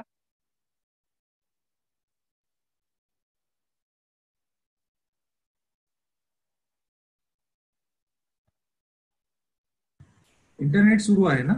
होय होय होय पीसीवर? हां. होय होय. कसं वर्कआउट करायचं हे दाखवतो मित्रांनो. हा एक फॉर्म आहे बघा, मी नुसतं तिथे लिंकला क्लिक केलं तर या सर्वे फॉर्म मध्ये मी आलो. काय, सर्चिंग फॉर न्यू जॉब हे टायटल दिलं, तुम्ही काही टायटल देऊ शकता. इथं त्याचं ईमेल ऍड्रेस, हे आमचे एक मित्र गौतमजी कांबळे म्हणून, त्यांनी मला लिंक पाठवली होती, त्यांची ही लिंक मी डेमोसाठी घेतलेली आहे. इथं त्या व्यक्तीचा ईमेल आयडी येईल. त्याच्यानंतर त्यांनी एक लोगो ठेवलाय स्वतःचा, एक काहीतरी, किंवा एक ब्रीद वाक्य ठेवलंय, our mission to make 500 families to earn minimum 50,000 per month. Inspire. We don't develop the future person, we develop person for future. बघा प्रश्न काय आहेत, फार साधे प्रश्न आहेत. याच्यामध्ये कुठेही LIC एजन्सी, LIC याचा कुठेही उल्लेख नाहीये. आपण त्याला प्रिन्सिपली त्याला हे मान्य आहे की नाही हे बघतोय. याच्यातनं आपण लीड जनरेट करू शकतो. पहिला प्रश्न विचारलाय, वॉन्ट एक्स्ट्रा इन्कम, पाहिजे की नाही पाहिजे. समजा त्याने यस म्हटलं, त्याला ऑप्शन्स आहेत, yes. Worries about current income, yes म्हटलं समजा, ठीक आहे. त्यानंतर do you like to make friends, yes. पुढचा प्रश्न आहे, want to earn by just talking to people and want to contribute in their live. तुम्हाला फक्त लोकांना बोलायला आवडेल किंवा त्यांच्या जीवनामध्ये योगदान द्यायला आवडेल का, यस म्हटलं. तर इथं मला खालची माहिती फिलअप करायची आहे. माझं नाव द्यायचंय, मोबाईल नंबर द्यायचा आणि ईमेल आयडी द्यायचं. ज्या क्षणी मी सबमिट करेल त्या क्षणी ज्यांनी ही लिंक जनरेट केली होती त्याच्या मेलला किंवा ह्या गुगल फॉर्मला हा डेटा सेव्ह होईल. मित्रांनो, ही फार छान इफेक्टिव्ह मेथड आहे, पॅसिव्ह मेथड आहे. मी त्या दिवशी पण बोललो होतो की आमचे एक कोल्हापूरचे मित्र आहेत, अमोलचे बॅचमेट आहेत, सूर्यकांतजी नाईक. त्यांनी या काळामध्ये जवळजवळ 62 लीड्स जनरेट केल्यात या मेथडने. तर ही पण एक छान मेथड आहे. व्हॉट्सअपमध्ये तुम्ही काय करू शकता,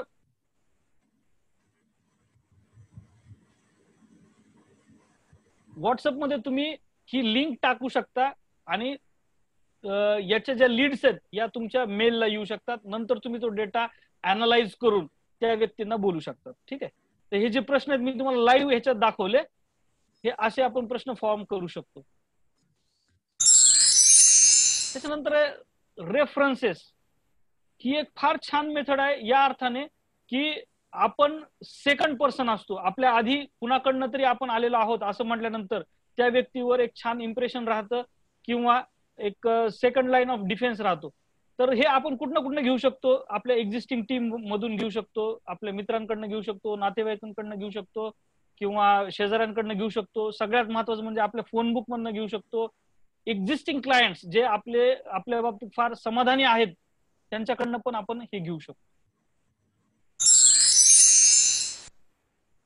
जॉब फेअर किंवा प्लेसमेंट्स, बऱ्याच वेळेस आपण असं बघतो की एखादा रोजगार मेळावा लागलेला असतो आणि तिथं पण आपल्याला आपली एजन्सी पिच करण्याची संधी आहे. इथं फक्त 2 काळजी घ्याव्या लागतात. एक म्हणजे आपल्याला चांगलं अट्रॅक्टिव्ह पॅम्पलेट किंवा काय म्हणूया एक फॉर्म, चांगला फॉर्म तयार करणं आवश्यक आहे. आणि आपला सिलेक्शन क्रायटेरिया हा फिक्स पाहिजे की मी कुणाला एजन्सी प्रिफर करणार, कुणाला देणार नाही, हा क्रायटेरिया फिक्स पाहिजे. कारण इथं जी लोक येतात ही मॅक्झिमम जॉबच्या आशेने आलेली असतात. त्यामुळे त्यांना कसं आपल्या एजन्सीकडे कन्वर्ट करायचं हे आपल्याला आधीच माहिती पाहिजे. त्याचबरोबर कॅनोपी आपण बघतो, अनेक वेळेला LIC लोगो असलेली कॅनोपी आपण वापरतो. अशा वेळेस आपल्याला एक स्थान निवडावं लागतं. आपण स्वतः ती ऍक्टिव्हिटी करायची का ग्रुपमध्ये करायची, आणि सगळ्यात महत्वाचं मी परत एकदा सांगतोय की लीड जनरेट होऊ शकतात, कुठल्याही मेथडने लीड जनरेट होतात, परंतु पुढची सिस्टीम आपण डेव्हलप केली पाहिजे. त्याचा डेटा कसा कलेक्ट करायचा, त्याची सॉर्टिंग कशी करायची, फॉलोअप कसा घ्यायचा आणि त्यांना कन्व्हर्ट कसं करायचं, ही सिस्टीम आपल्याकडे असणं फार महत्वाचं आहे. ऑर्गनायझिंग इव्हेंट्स, अनेक वेळेला आपण बघतोय कॉलेज मध्ये किंवा जे व्होकेशनल आहेत, पॉलिटेक्निक यांच्या लास्ट इयरचे जे स्टुडंट्स आहेत, इथं जाऊन आपण छानपैकी एक LIC agency as a career ही एक चांगलं प्रेझेंटेशन देऊ शकतो. आमच्याकडं जे तैवाडे साहेब होते, असिस्टंट ब्रांच मॅनेजर सेल्स, त्यांचे एक फंडे फार क्लिअर होते. ते म्हणायचे की अशा कॉलेजमध्ये आपण कुणाला फोकस केलं पाहिजे की ज्यांचं शेवटचं वर्ष आहे. का तर शेवटच्या वर्षानंतर त्यांना आता डोक्यामध्ये आहे की मी काय करू, कारण बिझनेस करण्या एवढं माझ्याकडे पैसे नाहीयेत, नोकरी करण्या एवढं माझ्याकडे स्किल नाहीये. त्यामुळे ते या विवंचनेत आहेत की करायचं काय. आणि शक्यतो ज्यांना 55% कमी मार्क्स आहेत, ही लोक आपल्याकडं, जर आपण LIC agency as a career छान प्रकारे पिच करू शकलो तर रेडीमेड मिळू शकतात. यातही त्यांनी सांगितलं होतं की कुणाला प्राधान्य द्यायचे, BA BCom किंवा व्होकेशनल कोर्सेस वाले. तर ही पण एक छान मेथड आहे, याच्यामध्ये पण आपल्याला बल्कमध्ये लीड्स मिळू शकतात. लेटर्स, ही पण एक चांगली पद्धत आहे. 2 प्रकारे आपण लेटर्सचा वापर करू शकतो. अनेक वेळेला आपल्या एरियामधील जे इन्फ्लुएन्शियल पर्सनॅलिटीज असतील, राजकीय असतील किंवा प्रशासकीय असतील, शासकीय असतील, यांना आपण 2 प्रकारे भेटू शकतो. एक जस्ट एक परिचय व्हावा की मी म्हणजे पर्टिक्युलर जे PDO आहेत की मी अमुक अमुक आहे, मी या भागामध्ये डेव्हलपमेंट ऑफिसर म्हणून आलेलो आहे, आपल्या भरपूर ठिकाणी परिचय आहे, किंवा समाजातील एक अविभाज्य घटक आपण आहात, समाजातील एक आदर्श आहात, आपल्याशी नेहमीच मला भेटायला आवडेल. तत्पूर्वी मी एक पत्ररूपाने आपली भेट घेत आहे. अशा स्वरूपामध्ये जे इन्फ्लुएन्शियल पर्सनॅलिटीज असतील यांना पत्र, हा एक प्रकार असू शकतो. किंवा दुसरा straight away LIC agency as a career या अर्थाने एक पत्र, ते आपण एम्प्लॉयमेंट एक्सचेंज कडनं लिस्ट घेऊन पण करू शकतो. बऱ्याच वेळेस आपण आपल्या टर्मिनेटेड एजंट्स किंवा प्रायव्हेट कंपन्यांचे एजंट्स असतील किंवा जनरल इन्शुरन्सचे एजंट्स असतील, यांना पण हे पत्र पाठवू शकतो. मित्रांनो, एक पत्राने एक होतं की ते जास्त ऑथेंटिक वाटतं, ऑफिशियल वाटतं, त्यामुळं याचा पण तुम्हाला लाभ घेता येईल. नांदेडमधील आमचे मित्र आहेत पोकळे साहेब, हे रेग्युलर ही मेथड वापरतात आणि पॅसिव्ह मेथड असल्यामुळं म्हणजे तुम्ही आज केलं, आज पेरून ठेवलं, कधी उगवेल माहित नाही, 1 महिन्याने, 2 महिन्याने, 3 महिन्याने, 4 महिन्याने, ही या पद्धतीने तुम्हाला लीड्स मिळतच राहतील. आणि पत्र एक छान अट्रॅक्टिव्ह असावं. इव्हन HNI ला सुद्धा तुम्ही छान प्रकारे पत्र एक फॉर्मॅट करून पाठवू शकता.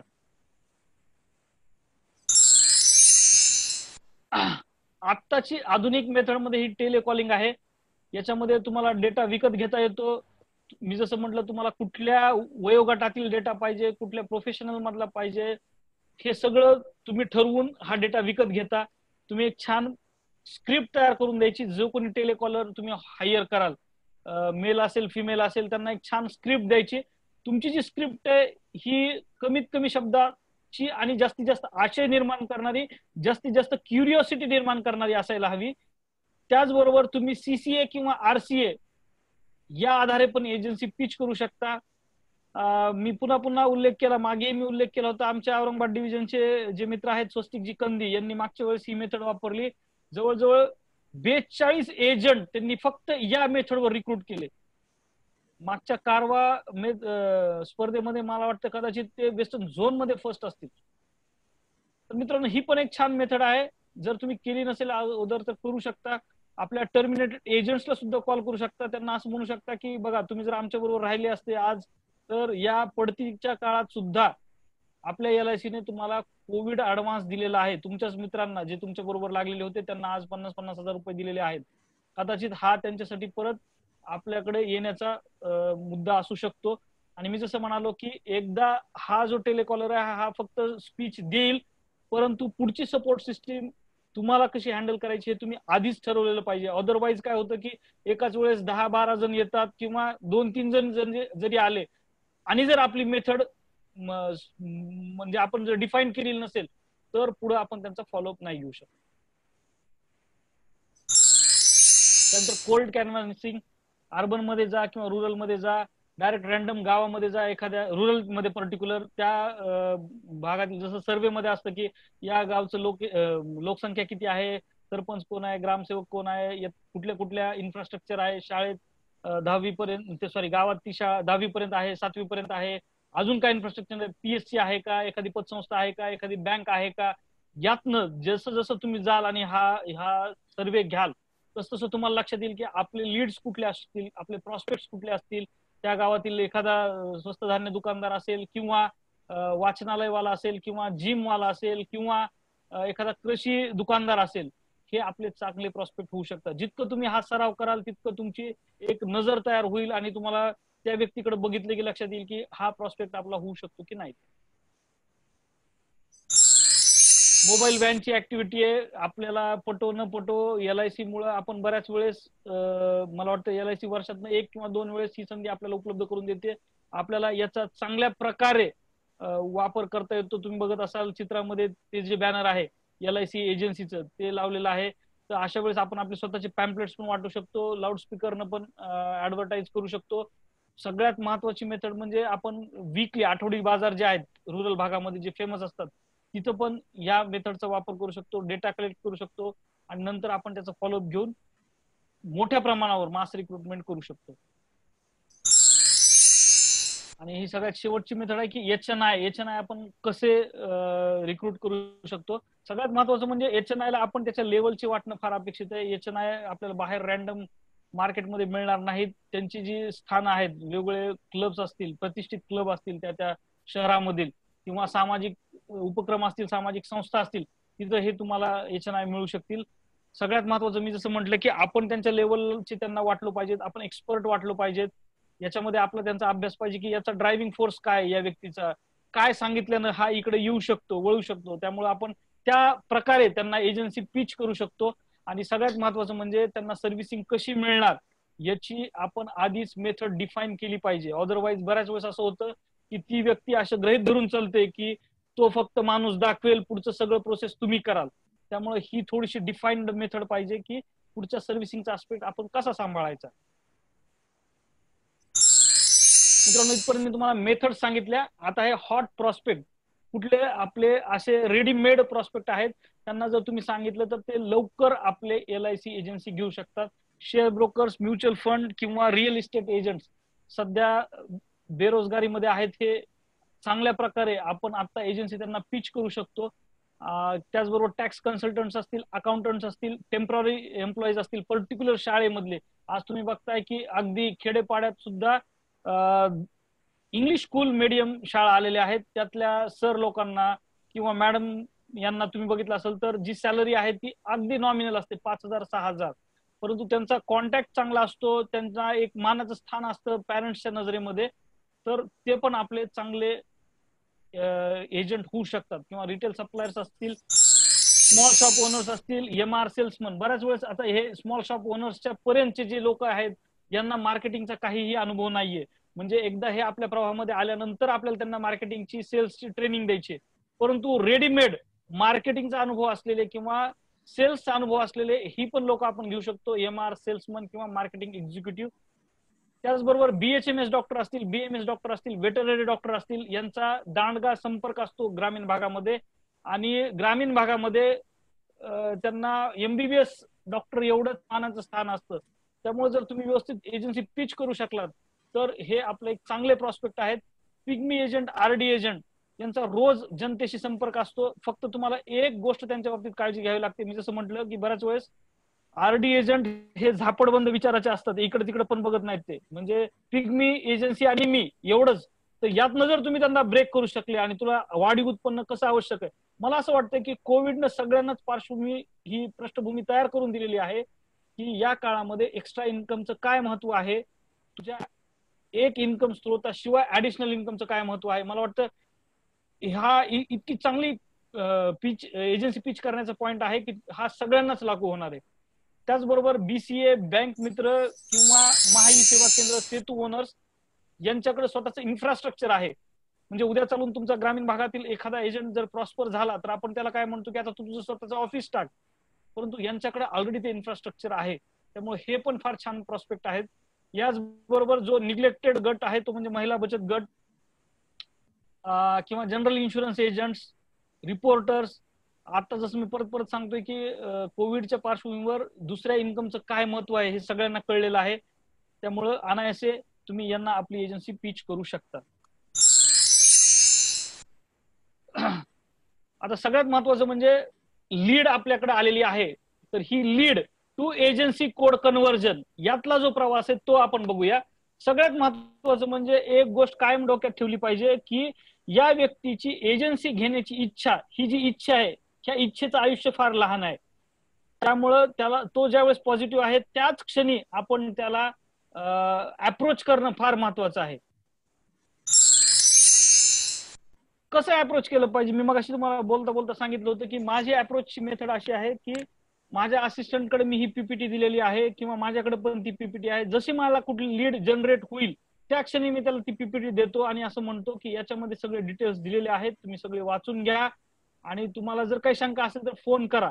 शंका जर नसेल तर तुम्ही उद्या ऑफिसला येऊ शकता का, स्ट्रेट अवे मी हा प्रश्न विचारतो. कारण तुम्ही इथं जेवढा डिले कराल तेवढं त्या व्यक्तीचं कन्व्हर्जन अवघड जाणार आहे. त्यामुळं त्याची इच्छाशक्ती टू तुमची मीटिंग याच्यामध्ये कमीत कमी अंतर असलं पाहिजे. त्याचं इन्फॉर्मल इंटरव्ह्यू घ्या किंवा तुमचा जो स्पॉन्सरशिपचा फॉर्म आहे त्याच्या आधी एक बायोडाटा फॉर्म भरून घ्या, ज्याच्यामधनं त्याच्या व्यक्तिमत्वाचे काही पैलू तुमच्या लक्षात येतील. उदाहरणार्थ त्याचं स्वप्न काय आहे किंवा एजन्सी घेतल्यानंतर पहिल्या 6 महिन्यासाठी तुझं ध्येय काय आहे, त्याच्यातनं तुम्हाला त्याच्या बलस्थान किंवा त्याला कशाचं आकर्षण आहे हे या गोष्टी, त्याचे हॉट बटन्स, ड्रायव्हिंग फोर्स याची तुम्हाला कल्पना येईल. शक्य झालं तर तुम्ही त्याला रिन्युअल कमिशनची जादू दाखवा आणि शक्य झालं तर आपल्याच ब्रांच मधील एखाद्या एजंटचा 16A फॉर्म जर हायएस्ट अर्निंग करत असेल त्याचा नाव न दाखवता तो 16A फॉर्म दाखवा. म्हणजे त्याला आता खात्री पटेल की आपण जे PPT मध्ये सांगितलं होतं हे हवेत नव्हतं, ते ऍक्च्युअल कागदावर पण तेवढंच आहे. याचं जेवढं इम्प्रेशन पडेल तेवढं त्याचं तुमच्या बोलण्याचं किंवा तुमच्या PPTचं पडणार नाही.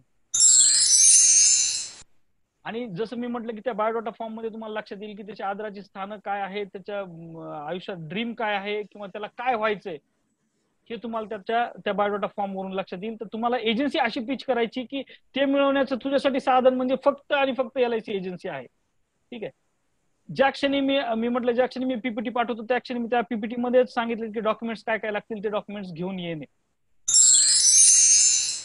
ह्या बेसिक फॉर्मॅलिटी कंप्लीट केल्यानंतर मी स्पॉन्सरशिप फॉर्म भरून घेतो. ज्या क्षणी स्पॉन्सरशिप फॉर्म भरून घेतो त्या क्षणी एक्झामची डेट, प्रोबेबल डेट, आता आमच्याकडे बीडला असं आहे की दररोज एक्झाम नाहीये, ती गुरुवार टू गुरुवार आहे. म्हणजे हा गुरुवार गेला तर नेक्स्ट गुरुवारच आहे. त्यामुळं मी त्याला एक्झाम डेट प्रोबेबल काय असावी हे तिथंच फिक्स करतो. वेळ काय पाहिजे, कुठला स्लॉट पाहिजे, म्हणजे सकाळी 9:30 ते 10:30 आहे, त्यानंतर 11 ते 12 आहे, 12 ते 1 आहे, असा जो स्लॉट आहे तो स्लॉट पण फिक्स करतो. आणि त्याच क्षणी त्याला ट्रेनिंगला कधी यायचं हे पण मी सांगतो. जर तुम्हाला एखादा प्रॉस्पेक्ट फार छान वाटला की अरे नाही हा कदाचित एजंट होण्याचं म्हणजे एक्झाम देण्याच्या अगोदर सुद्धा काही पॉलिसीज विकू शकतो, तर तुम्ही त्याला प्रॉडक्ट नॉलेज द्या. शक्यतो 2-3 प्रॉडक्ट शिकवा. LIC all in one calc सारखं जे ऍप आहे ते ऍप देऊन टाका, तिथं प्रॅक्टिस करून घ्या तुमची. हे 2 प्लॅन तू कसं सांगणार आहे त्याची. आणि सगळ्यात महत्वाचं म्हणजे तो एक्झाम देईपर्यंत त्याच्या टच मध्ये राहा. बऱ्याच वेळेस असं होतं की आपण NB मध्ये किंवा तत्सम ह्याच्यामध्ये बुडून जातो आणि मग त्याच्या टच मध्ये राहत नाही, एकदम त्याच्या एक्झामच्या वेळेस आपल्याला लक्षात येतं. तर असं नको करायला. ज्या क्षणी तो माझ्याकडे स्पॉन्सरशिप फॉर्म भरतो, फीस देतो, त्या क्षणी मी त्याला माझं पुस्तक देऊन टाकतो आणि त्याला सांगतो की तुला या दिवशी ट्रेनिंगला यायचंय. इथे मी माझ्या स्वतःच्या पुस्तकाची ऍड करत नाहीये, फक्त मला असं म्हणायचं की तुमचं स्टडी मटेरियल त्याला जे द्यायचे ते तयार असू द्या ज्या क्षणी तो स्पॉन्सरशिप फॉर्म भरेल त्या क्षणी. त्याचबरोबर तुम्हाला कधी त्याची ट्रेनिंग घ्यायची ते पण फिक्स असू द्या. ज्या क्षणी तुम्ही कमी कन्साइज मटेरियल द्याल त्या क्षणी त्याचा कॉन्फिडन्स बूस्टअप होईल. कारण बऱ्याच वेळेस असं होतं, इंदुरीकरच्या भाषेत सांगायचं झालं तर जे समाजाने ठोकरलेले लोक आहेत, ज्यांना कुणीच स्थान ठेवलेलं नाही, ते सगळे आपल्याकडे येतात. प्रिन्सिपली म्हणायला हरकत नाही असं वाक्य. तर अशा वेळेस मग आपल्याला त्याला हे सांगतो आपण की याची एक परीक्षाही असते, मग तिथं तो परत खचून जातो. आणि जर हे खचलेलं असताना जर आपण त्याला एक मोठं 400-450 पानाचं पुस्तक दिलं आणि हे अभ्यास कर म्हटलं, तर तो स्वतःच्या मनाशी म्हणेल, कदाचित डेअरिंग झाली तर तुम्हालाही म्हणेल की साहेब जर मी एवढा हुशार असलो असतो तर इकडे कशाला आलो असतो, किंवा एवढा हुशार असलो असतो तर मी एमपीएससी केलं नसतं का. त्यामुळे ही काळजी घ्या की त्याला जे तुम्ही मटेरियल देणार आहे हे कमीत कमी पेजेसचं असायला पाहिजे.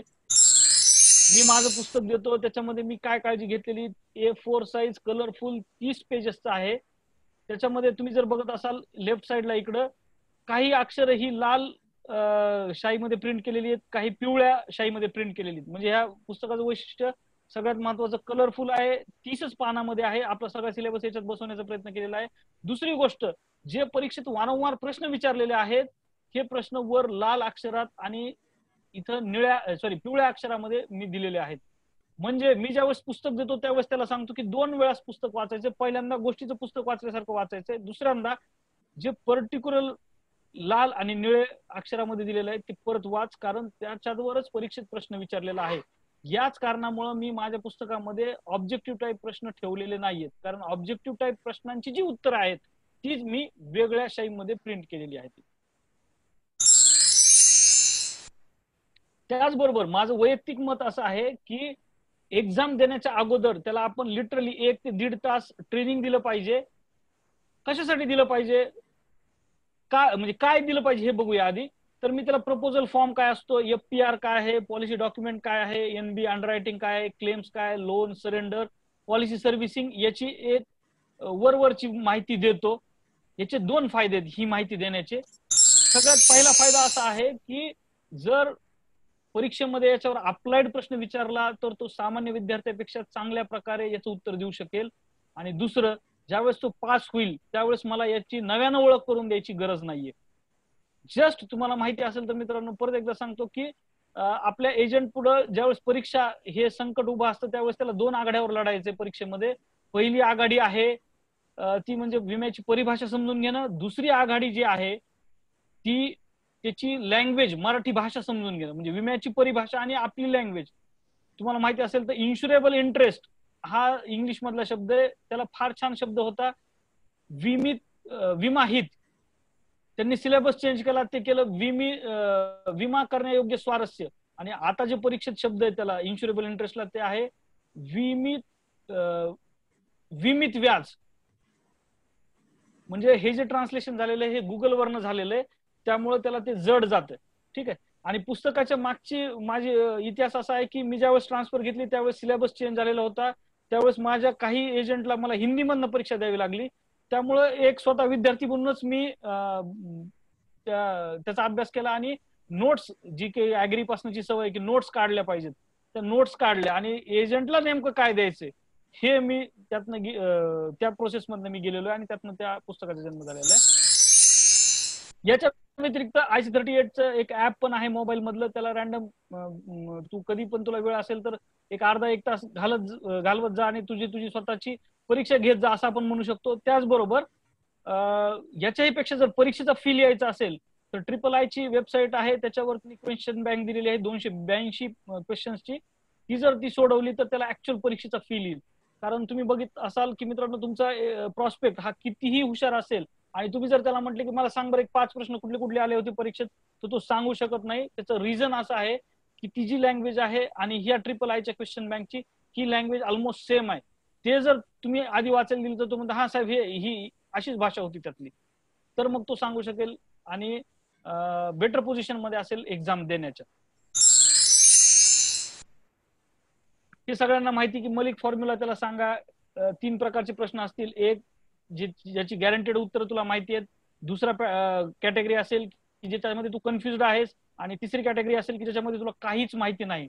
तुझ्या दुर्दैवानं मी असं मानतो, असं त्याला आपण म्हणायचं की तुझ्या दुर्दैवानं मी असं मानतो की गॅरंटेड एकूण 50 प्रश्नांपैकी गॅरंटेड माहिती असणारे प्रश्न 10 येतील, कन्फ्युज्ड 20 येतील आणि अननोन 20 येतील असं मी मानतो.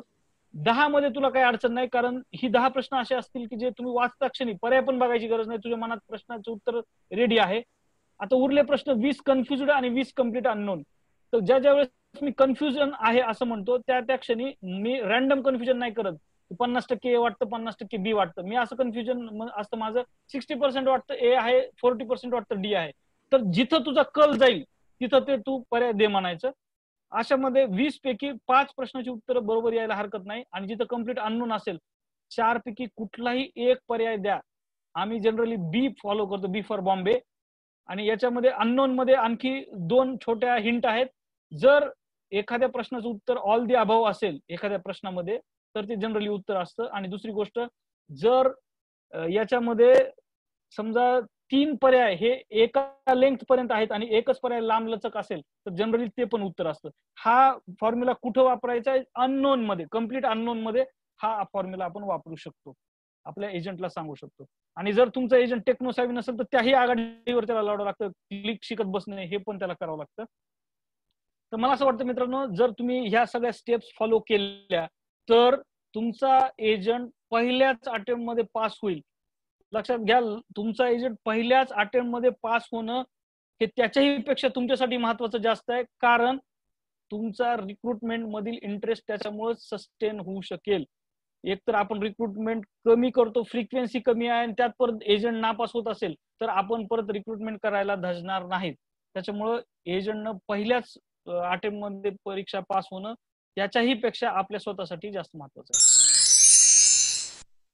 जर आपल्याला असं वाटत असेल की आपलं लाईफ टफ आहे, एजंटनं पास होणं टफ आहे, रिक्रुटमेंट टफ आहे, तर तुमच्यासाठी एक व्हिडिओ आहे 3-4 मिनिटाचा, तेवढा व्हिडिओ बघा. ह्याच्यातनं फार मोठा संदेश आहे. हा निक व्हिजुसिक माणूस आहे, जन्मतः 2 हात 2 पाय याला नाहीयेत, तरी देखील त्याची जगण्याची जी इच्छाशक्ती आहे ती आपण एक पुढच्या व्हिडिओ मधनं बघू शकतो. त्याचे जे कोट आहेत, love your self, dream big, don't give up and hope is everything, I am gonna try and try again because moment I give up is the moment I fail.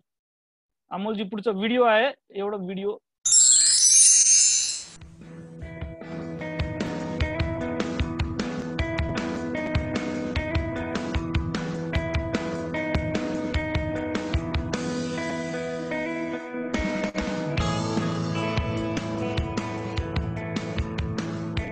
I have no arms and no legs, but I'm very thankful that I have my little chicken drumstick here.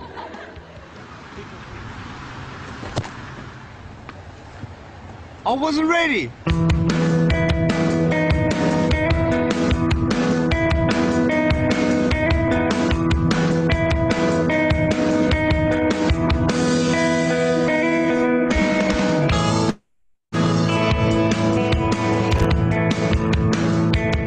No arms and no legs, but I'm very thankful that I have my little chicken drumstick here.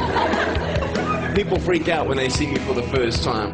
It's so cool. I was at a water slide all by myself. Everyone obviously at the bottom of the slide is looking up and waiting for other people to come down, and here I come and they're freaking out. They're like, you know, like this. And I was so tempted to look at myself and go, what happened? You know? There were times where I sort of looked at my life and thinking, well, I can't do this and I can't do that. And you keep on concentrating on the things that you wish you had or the things that you wish you didn't have. And you sort of forget what you do have. And there's no point, I believe, in my life where I wish I had arms and legs, I wish I had arms and legs, I wish I had arms and legs, because wishing won't help. But what I've seen in life are just a couple of key principles, and the first thing that I've seen is to be thankful. It's hard to be thankful, man. I tell you, when I was 8 years old, I sort of summed up my life and thought, I'm never going to get married. I'm not going to have a job. I'm not going to have a life of purpose. What kind of a husband am I going to be if I can't even hold my wife's hand? It's a lie to think that you're not good enough. It's a lie to think that you're not worth anything.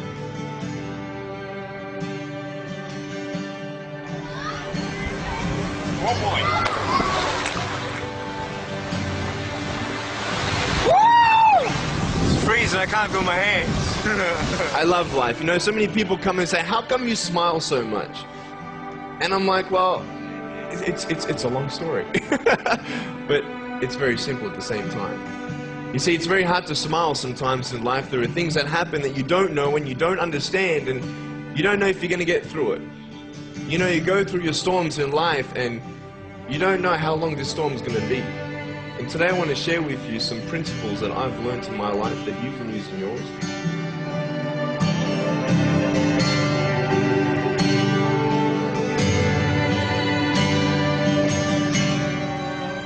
Being patient is beautiful. I tell you, it's the hardest thing. But I realize I may not have hands to hold my wife's hand, but when the time comes, I'll be able to hold her heart. I don't need hands to hold her heart. You know, it is scary to know how many girls have eating disorders. It is scary to know how many people are just angry at life because of their situation at home and angry at others. It's scary to know how many people actually feel like they're worth nothing. Every single girl right here, right now, I want you to know that you are beautiful. You are gorgeous just the way you are. And you boys, you're the man. पहिले question answers विचारून घेतो. DVD, I share my experiences in life. I've overcome challenges. करू शेवटी Perspective in life. Be thankful, to dream big, and to never give up. I speak to children, youth, and adults about key issues and principles that I've applied in my life that has given me the strength to conquer all that comes before me.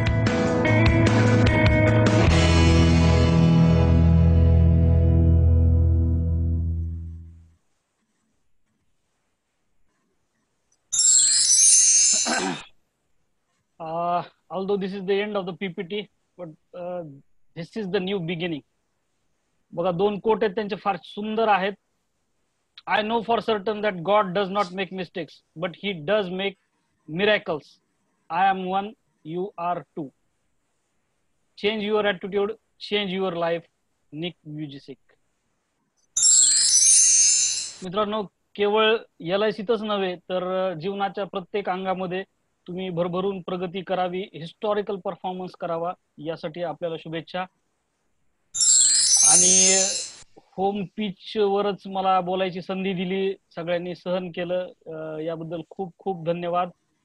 मी सुरुवात पण विनोदाने केली होती, end पण विनोदाने करतो. एकदा George Bernard Shaw कडे एक नवीन कथाकार, नवीन आपण म्हणतो नवकवी, तसा एक नवीन कादंबरीकार गेला आणि एक 400 पानाची कादंबरी त्याच्या हातात ठेवत तो म्हटला की एकदा हे बघा, माझा नायक, माझ्या कथेतील नायक, विलन, हे सगळं बघा आणि मला ह्याच्यावर काहीतरी सजेशन द्या. जॉर्ज बर्नार्ड शॉ सगळ्यात शेवटी बघतो तर त्यानं त्या नायकाचा खून, त्या नायकाने विलनचा खून जो असतो तो चाकू मारून केलेला असतो. आणि जॉर्ज बर्नार्ड शॉ फार विनोदी पण असतो. तर तो म्हटला, मी नाटक हे सगळं वाचलं. ऍक्च्युअली त्याने वाचलेलं नसतं. शेवटी फक्त तो एकच म्हणतो की ऍक्च्युअली कादंबरी ती नाटक असतं ते खरं म्हणजे. तो म्हणतो, हे नाटक मी सगळं वाचलं, फक्त एकच बदल सुचवतो. तो म्हणतो, कुठला? तुमच्या कथेतील जो नायक आहे, तो विलनचा जो खून आहे तो चाकू मारून नका करू देऊ, तो पिस्तूलने करू द्या. तो म्हणजे, खरंच sir, does it make sense? हो yes, it makes lot of sense. In which way? कसं काय हा बदल कसं काय करू शकतो? तो म्हणतो की किमान त्या फायरिंगचा आवाज ऐकून तरी जे तुमचे प्रेक्षक आहेत ते जागे होतील. तर मित्रांनो, मला असं वाटतं की अमोलरावला काही फायरिंगची वेळ येऊ नये, सगळ्यांना जागे करायची. आणि मी माझ्या स्वतःशी समाधान मानतो किंवा आपण सगळे जागे असाल अशी अपेक्षा व्यक्त करतो. Over to Amol. त्याचबरोबर मिसर सर असतील, आंधळे सर असतील, दराडे सर असतील आणि आमचे देशपांडे साहेब असतील, यांचाही मी खूप खूप आभार व्यक्त करतो की त्यांनी मला संधी दिली. मित्रांनो, जाता फक्त एक सांगेल की देशपांडे सरांनी म्हणजे खरं म्हणजे माझं जे हेडक्वार्टर होतं पहिल्यांदा ते गेवराई होतं. देशपांडे सरांनी जो संस्कार रुजवलेला आहे त्यांच्या एजंटवर, तो खरंच वाखाणण्याजोगा आहे. एक माणूस काय करू शकतो. म्हणजे मला ऐकायला मिळतं की त्यांनी त्यावेळेस LIC एजंटची एक कॉलनी, एक सेपरेट कॉलनी डेव्हलप केलेली होती. किंवा त्यांचे एजंट मला आजही भेटतात, त्यावेळेस सांगतात की आम्हाला साहेबांनी प्रपोजल फॉर्म कसा लिहायला पाहिजे, एक बारीक सारीक गोष्टीची कशी शिस्त आहे ती खरंच त्यांच्याकडनं घेण्यासारखी आहे. तर आपण सर्वांनी मला ही संधी दिली, शांतपणे ऐकून घेतलं, त्याबद्दल पुन्हा एकदा सर्वांचे आभार मानतो. खूप खूप धन्यवाद. मी थांबतो इथं. अमोलजी. येस, थँक्यू अमर. अमर सर स्क्रीन बंद करा. येस, आपण जे पण काही क्वेश्चन आन्सर्स असतील अमर सरांना ते घेऊयात. मी आपल्याला हे सांगेल की आपण रिॲक्शन मधून हँड रेज करा, म्हणजे आपला जर काही प्रश्न असेल तर मी अनम्यूट करतो. एक मिनिट, सुधाकर मोरे यांना अनम्यूट करतो. हा बोला सुधाकर. नमस्कार अमर सर. अमोल सर नमस्कार. नमस्कार. नमस्कार सुधाकरजी बोला. NFI-FWI नाशिक, औरंगाबाद आणि नांदेड, मी त्यांचे आभार मानतो की एवढं सुंदर सेशन आयोजित केलं. अमर सर तुमचे पण आभार. खूप छान तुम्ही आम्हाला मार्गदर्शन केलं.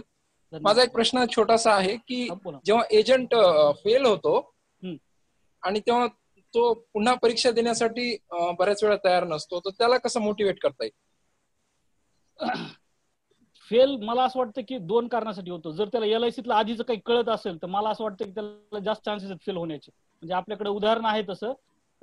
एक असिस्टंट होते गेवराईचे, म्हणजे सबस्टाफ. ती व्यक्ती 4 वेळेस फेल झाली, पांढरे साहेबांकडे होती. त्याचं कारण असं की ते असं विचार करतात की मला पुढचं सगळं पाठ आहे, मला सगळं माहिती आहे, प्रपोजल क्लीन कसं करायचं, अंडररायटिंग कसं करायचं सगळं मला माहिती आहे, परंतु थेअरीशी ते कोरिलेट करत नाहीत. तर मला असं वाटतं की त्याचा ओव्हर कॉन्फिडन्स आहे का हे एकदा सगळ्यात पहिल्यांदा लक्षात घ्या आणि तुम्ही व्हेरीफाय करा. मी जे IIIची जी क्वेश्चन पेपर सेट आहे ना, क्वेश्चन बँक आहे 282 क्वेश्चनची, तुम्ही व्हेरीफाय करा. रॅन्डम त्यातला प्रश्न विचारा आणि प्रश्न चुकू द्या, काय हरकत नाही, त्याचं उत्तर चुकू द्या, त्याची थॉट प्रोसेस काय त्याच्या मागची हे समजून घ्या. बऱ्याच वेळेस काय होतं ना, आणि खरोखर सांगतो मित्रांनो की त्या भाषाच इतकी विचित्र आहे ना की मला शुअर नाही की आपल्यापैकी बरेच जण त्यात पास होतील, कारण भाषा इतकी विचित्र आहे. मला सांगा, पॉलिसी धारक हा शब्द वापरायच्या ऐवजी विमाकृत असा शब्द आहे. काय इतकं क्लिष्टतेकडे गेलेत ते मला काय कळत नाही. फेल झालेल्यांना मोटिवेट कसं करायचं? फेल झाल्यांना तेच म्हणतोय मी की मोटिवेट यासाठी करा, तुम्ही ती क्वेश्चन बँक दाखवा की तू चुकीच्या पद्धतीने अभ्यास केलास. आणि मी ज्यावेळेस म्हणलं ना प्रपोजल फॉर्म, तुम्ही प्रपोजल फॉर्म दाखवलं, मी साधी उदाहरण दिलेलं आहे तुम्हाला की प्रपोजल फॉर्म तुम्ही दाखवता ना, तुम्ही ज्यावेळेस नॉमिनेशन दाखवता त्यावेळेस ते कोरिलेट करून दाखवा की आपल्याला इन्शुरेबल इंटरेस्ट विचारलेला आहे, प्रिन्सिपल ऑफ इन्शुरेबल इंटरेस्ट, जे आयुर्विम्याची जी तत्व आहेत त्यातलं तिसरं तत्व आहे इन्शुरेबल इंटरेस्ट, हे कसं कोरिलेट करतं नॉमिनेशनशी. हे जर तुम्ही थिअरी आणि प्रॅक्टिकल जर कोरिलेट करून दाखवलं आणि त्याची जर भीती घातली या अर्थाने, हे बघ मी तुला हे समजून सांगतोय. आता आपण प्रश्न बघूया, साधं सांगतो तुम्हाला. समजा पॉलिसी डॉक्युमेंट आहे, बॉन्ड आहे किंवा FPR रिसिट आहे. FPR रिसिट कशाचं प्रतीक आहे? जोखीम संरक्षण सुरू झाल्याचं प्रतीक आहे. तर तुम्ही ते दाखवा, एखादी पावती दाखवा त्याला, हे बघ यांनी किती भरलेले आहेत, 11,873 रुपये भरलेले आहेत, याच्या बदल्यात त्याला 2 लाख रुपये विमा संरक्षण आहे. ही पावती किती तारखेला किती वाजून किती मिनिटांनी फाटलेली हे इथं दिलेलं आहे. समजा 13/1/2000 ला ही पावती फाटलेली आहे, 13/1/2000 ला 12:30 वाजता पावती फाटलेली, 13/1/2000 ला 12:42 जरी ही व्यक्ती गेली तर LIC ला त्याला 2 लाख रुपये देणं बंधनकारक आहे. हे तुम्ही उदाहरणानं सांगा. तर तुम्हाला परीक्षेत काय विचारतात की FPRचं महत्व काय, तर जोखीम संरक्षण झाल्याचा पुरावा. हे तुम्ही असं जर व्यवस्थित त्याला फोड करून सांगितलं, त्याच्या मनातली भीती, तुम्हाला मी परत एकदा सांगतोय, मनातली भीती एक्झामची 2 कारणामुळे, एक तर तो ओव्हर कॉन्फिडंट असेल तर तो अभ्यासच करणार नाही, तशी आहे का हे एकदा बघून घ्या. आणि दुसरी गोष्ट, त्याची थॉट प्रोसेस काय चुकते का हे बघून घ्या. तुम्ही जर थिअरी आणि प्रॅक्टिकल असं जर कोरिलेट केलं तर मला नाही वाटत मग त्याला भीती राहील. आणि तुम्ही त्याला म्हणजे काय म्हणूया, 282 जे प्रश्न आहेत त्याचे रॅन्डम प्रश्न विचारा ना तुम्ही त्याला. या अर्थाने मला असं वाटतं की होऊ शकेल, क्लिअर होऊ शकेल. Yes, next Ajay Rodge. Thank you sir. Thank you. हा अमर नमस्कार. नमस्कार अजय रोडगे. हो नमस्कॅर साहेब. नमस्कार. बोला. मी अमर सरांचं पहिलं ठाणे डिव्हिजनचं लेक्चर ऐकलं होतं म्हणलं, आजचं नाशिक डिव्हिजन आयोजित केलेलं तो पहिलं प्लॅटफॉर्म होता, पण आज अजून जास्त प्रोग्रेस होता, आज जास्त वास्तवतेला धरून होतं, म्हणून मला बोलणं आवश्यक वाटलं. छानच आहे. फक्त थोडी मी ह्या लॉकडाऊन मध्ये थोडासा प्रयत्न केला आणि रिस्पॉन्स चांगला मिळाला मला. फक्त आता फेसबुक पेजही मी तयार केलंय. ओके. त्याच्यावर LICचा लोगो टाकताना काही अडचणी येतात का? गुगल बिझनेस वर वगैरे काही आपण ऍडव्हर्टाइज? अच्छा, हा, टू बी फ्रँक, मी फेसबुक पेज असं ऍज सच काही केलेलं नाहीये, परंतु आपले एक मित्र आहेत कोल्हापूरचे, सूर्यकांतजी नाईक, हे त्या बाबतीत फार तज्ञ आहेत. मी आपल्याला त्यांचा नंबर देईल, किंवा अमोलजी याच्यावर नंबर द्या तुम्ही. डिजिटल रिक्रुटमेंटच्या बाबतीत फार पुढारलेले आहेत.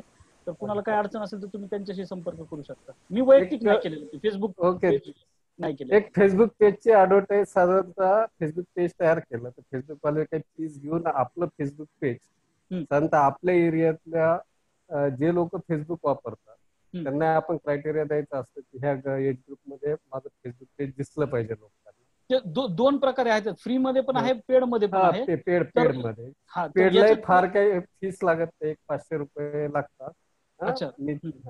500 रुपयाच्या आत बसू शकतात. अच्छा. तर त्या माध्यमातून आपण किमान फेसबुक वापरणारे 4-5 हजार लोक असतील आपल्या एरिया त्यांच्यापर्यंत पोहोचू शकतो. होय. फक्त आता त्याच्यावर एलआयसीचं लोगो त्याच्याबद्दल विचारायचं. वैयक्तिक नाही, फ्रँकली मला नाही माहिती सर. मी सूर्यकांतजींना बोललात तर जास्त बरं होईल, किंवा एकदा तुमच्या कन्सल्टंटला बोललात तरी चालेल. चांगल्या लेक्चर बद्दल परत एकदा धन्यवाद. धन्यवाद सर. Yes thank you. मी आता आंधळे सरांना बोलण्यासाठी रिक्वेस्ट करतो.